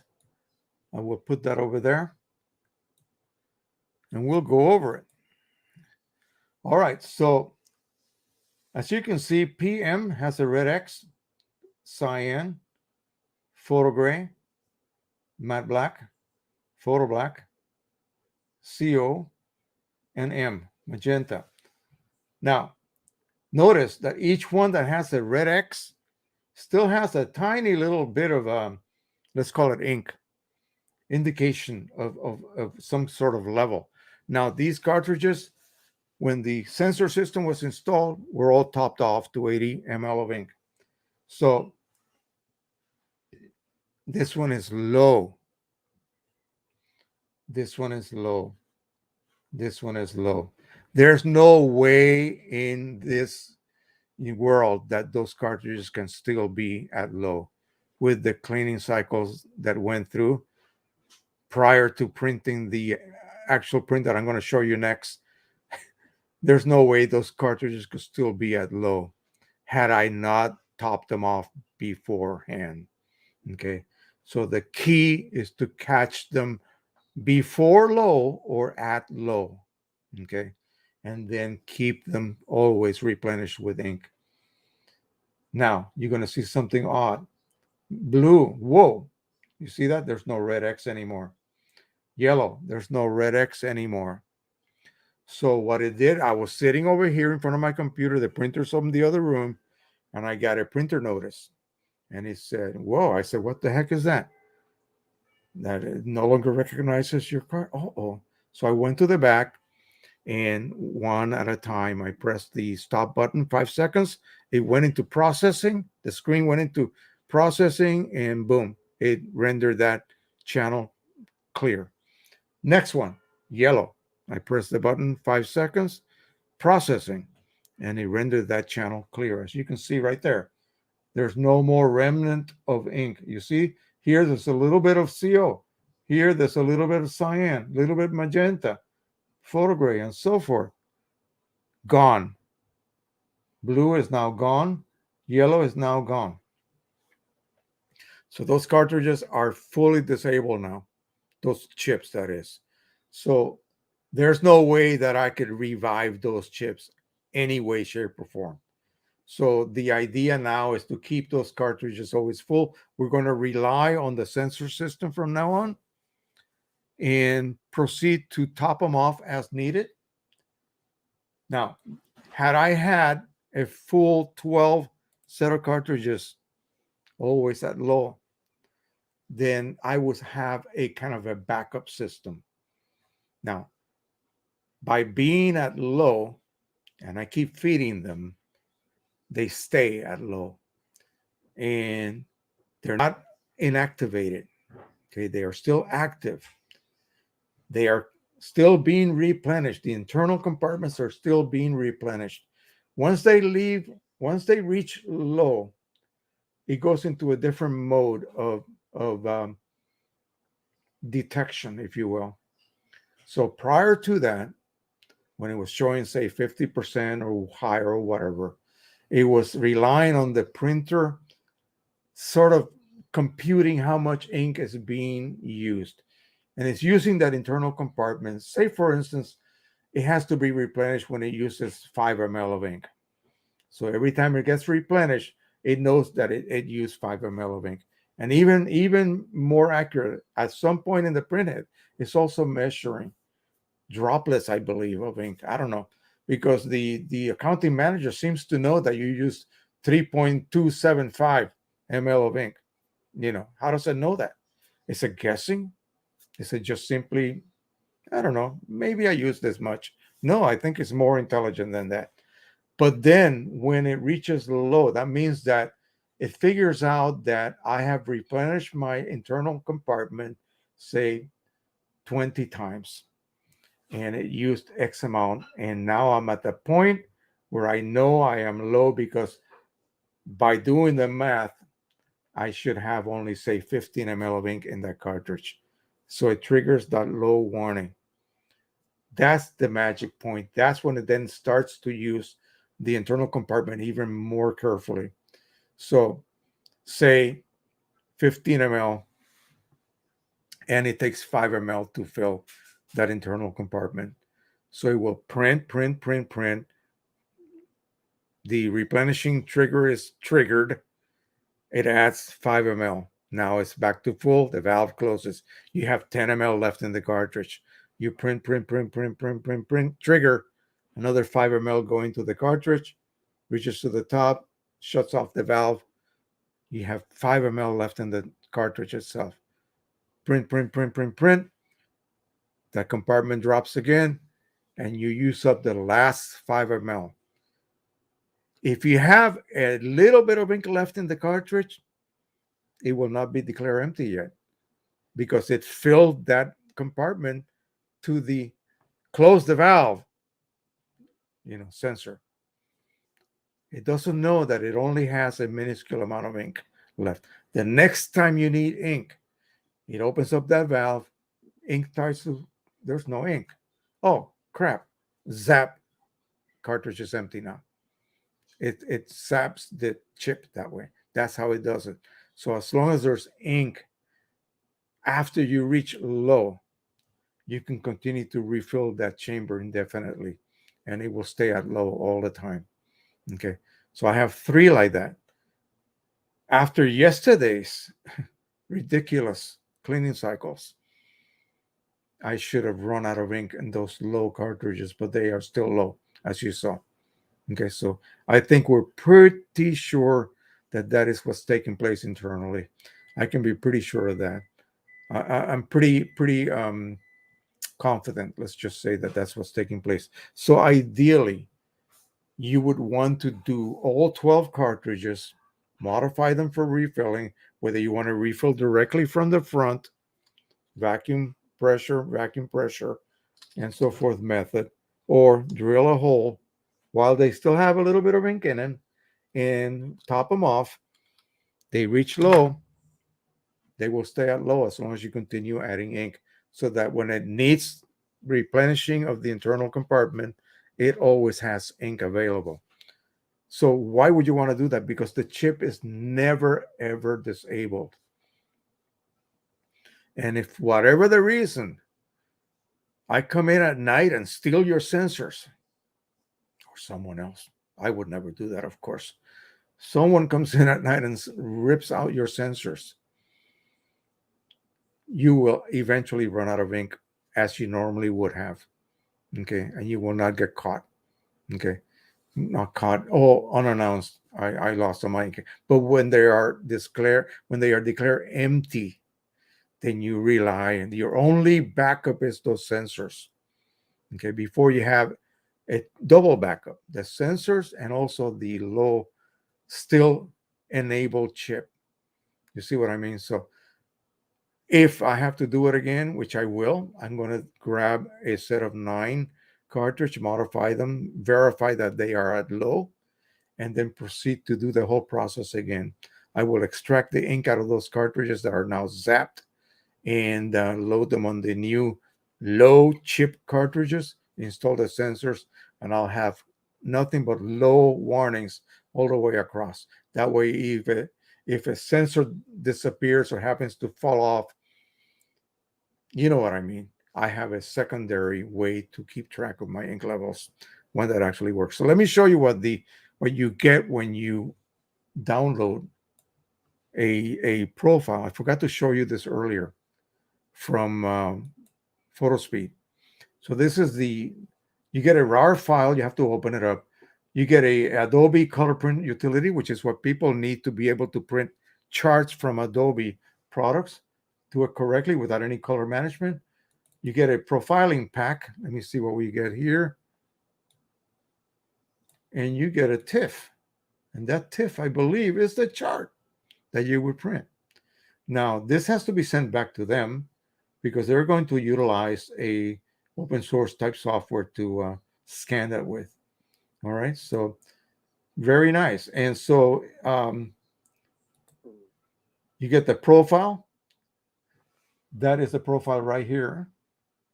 And then you get a couple of PDFs telling you how to print that chart.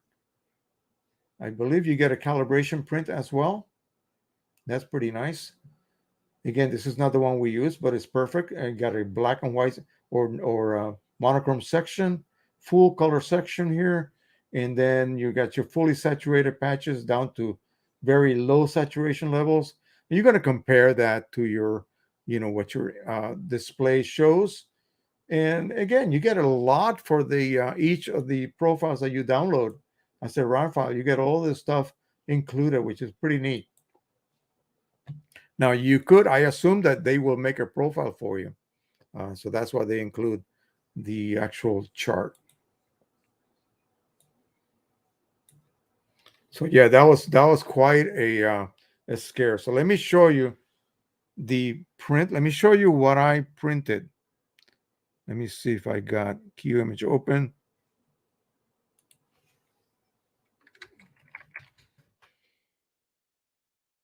So this is what I printed. Okay. And I did it on the platinum. Wow, this stuff is lovely. Look at that. And it's very shiny, so not super shiny, but shiny enough so that it's very difficult to hold without any kind of a reflections. It's got a very mild, not quite pebbly. I don't know if you can see that surface at all, but again, it's a lovely result. I'm thinking I'm going to love this. I'm going to try this on the Pro 100.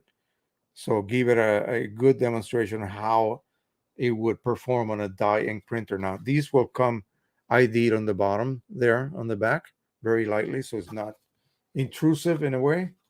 And yeah, this was my first attempt at it. And so far, so good. I like it a lot. I'm going to go ahead and look at their glossy stock next. And again, we're going to compare with a full pigment printer like Pro 1000, maybe even the Pro 1. We'll try that as well because that's running. Pro 1000 is running a hybrid inkset. It's partially PC and partially OEM. So I'm going to go ahead and run it on my Pro 1, which is absolutely full OEM, and see how that performs, especially the one that I just got recently for free.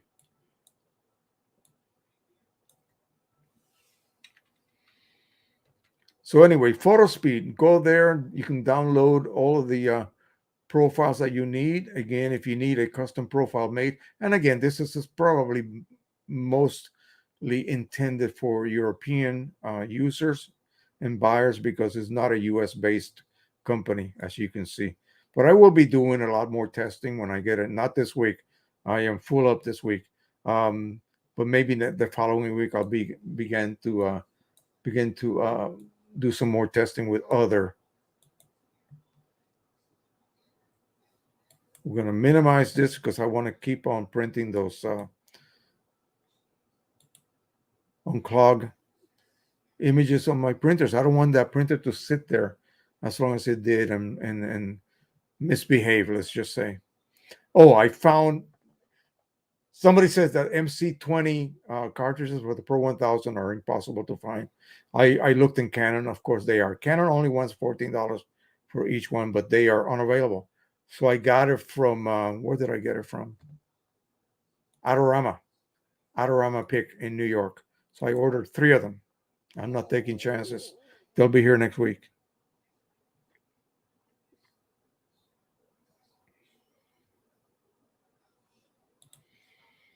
Frank Collins says, Jose, is there a way to create an ICC profile if I don't own equipment you have mentioned? No, there isn't.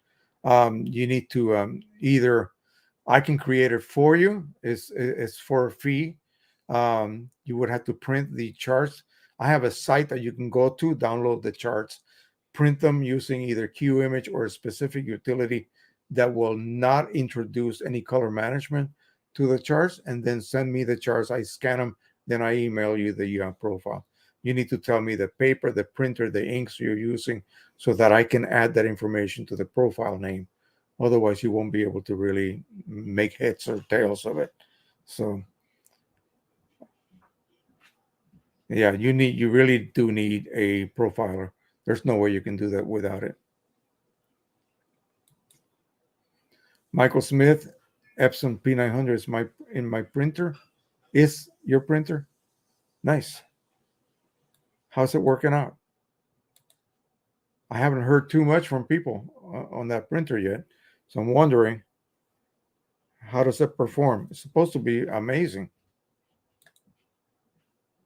George says Chromex Color Think software can analyze ICC profile. Can I see it? Can I see it in 3D mode? That's the most important thing for me. I will go ahead and check that out though. But I would have to be able to see it in 3D mode. Let's look that up. It's a Chromex Color Think software.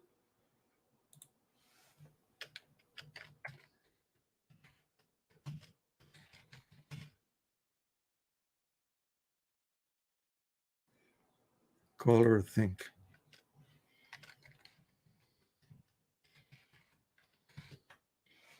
See what they have. Yeah, apparently you can.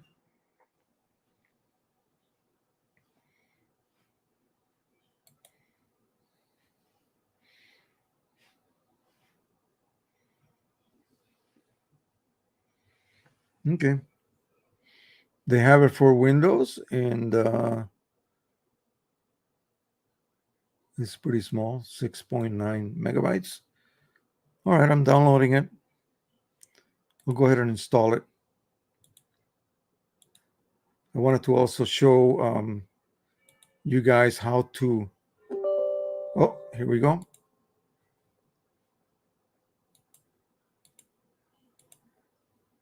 Create a desktop icon, and boom, done. All right. Let me go to Qimage a second here.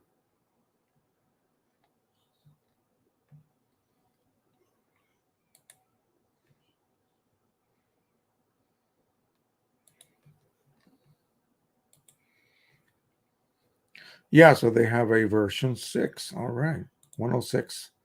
Awesome. I'll go ahead and so what happens, let me show you guys what usually takes place when you already own Qimage. So here is the home.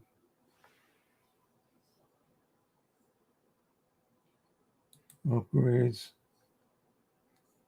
So here are your tier system that I was talking about. What is going on here? Hang on. So, okay, we're going to click on that version. And there's a video, 14-day trial. I'm going to go ahead and download it. I'm going to put my email. They're going to send me a code.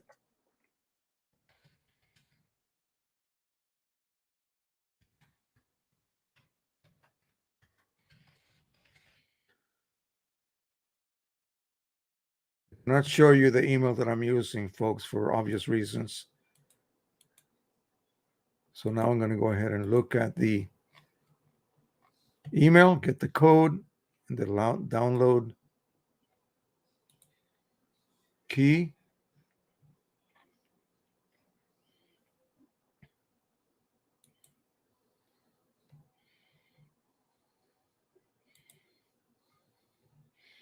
So we're going to go ahead and install the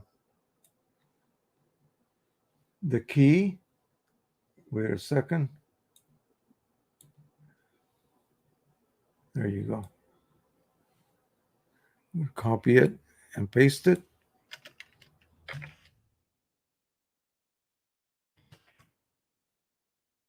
And update, and now I can download the version. So once it is done,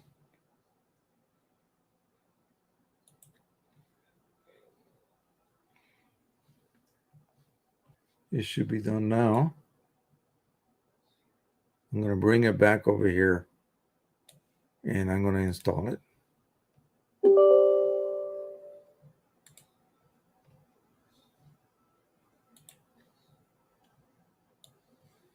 You simply do this. Next. Yes. Yes. Next. Next. And yes. Boom. And it will go ahead and do. Okay.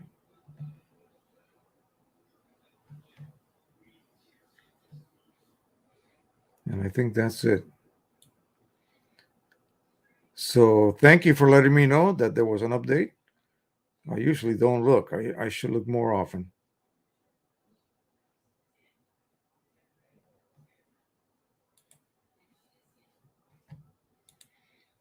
Chromix Color thinks can analyze SSD profiles, both versions were. Yeah, I'm going to go ahead and take a quick look at that as well. What are the results on the analysis for Color Think?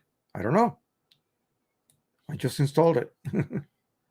Jerry says Qimage 106 after I add floating text while still in editor. How do I move, delete, modify the added text? That is something to ask them. Possibly, hopefully next week when they are here. Let me see what this Color Think looks like. I think I may have installed this before.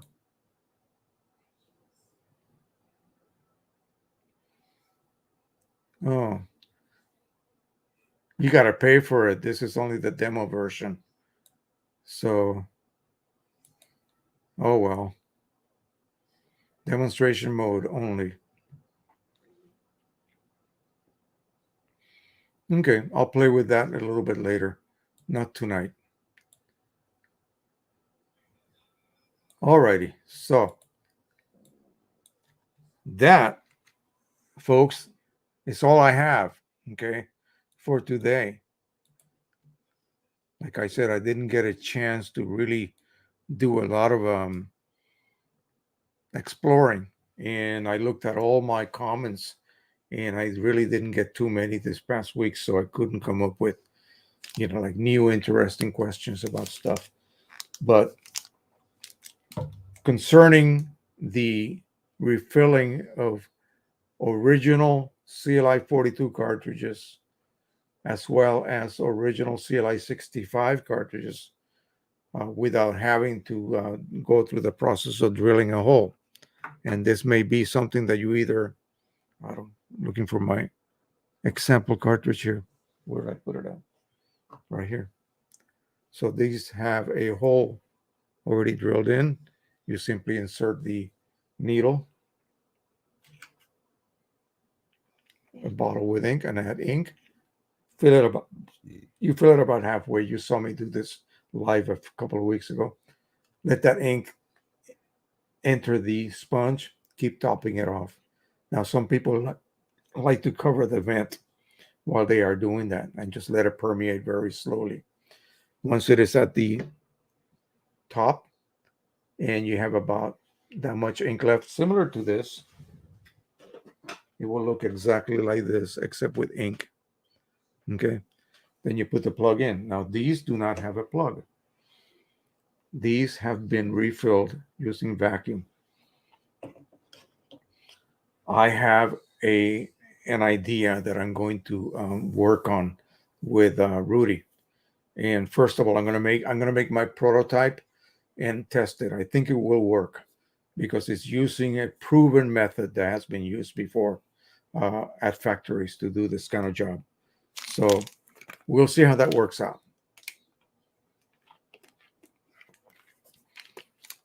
Then you'll be able to basically buy some components and do the whole shebang yourself. It will still use a syringe to generate the vacuum, okay? It will still use Rudy's holder.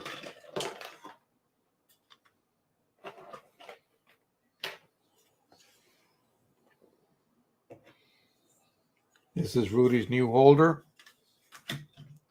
Let me take this water-filled cartridge out. will put his holder in place like so. Okay, this will be inserted in this orientation into Rudy's new holder. You will seal the vent.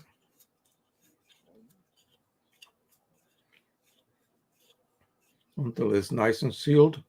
You definitely have to seal that vent, because otherwise you're not going to be able to create a vacuum. You could put a bit of saran wrap on that surface of that vent as well. It will give you a more secure sealing. Now this is going to be done in this orientation, and notice what happens. You could end up with ink inside that upper vent that will sink right out. Okay, and in fact, that's how it works in the factory as well. Now, normally, what Rudy has is this component here. We're going to dispose of this component. I'm going to make a special cap. We're going to rely on these bottles. This is when you buy ink from certain manufacturers, you get it in a bottle like this. We're going to have 2 holes drilled on this cap. One of them will hold a lure attachment with a piece of tubing all the way down to the bottom. So with this cartridge, or not cartridge, with this bottle full of ink, you will have a lure attachment here, tubing all the way to the bottom. Then a second lure attachment with tubing only about that high. So that'll be air in there. That tubing will then be attached to a syringe.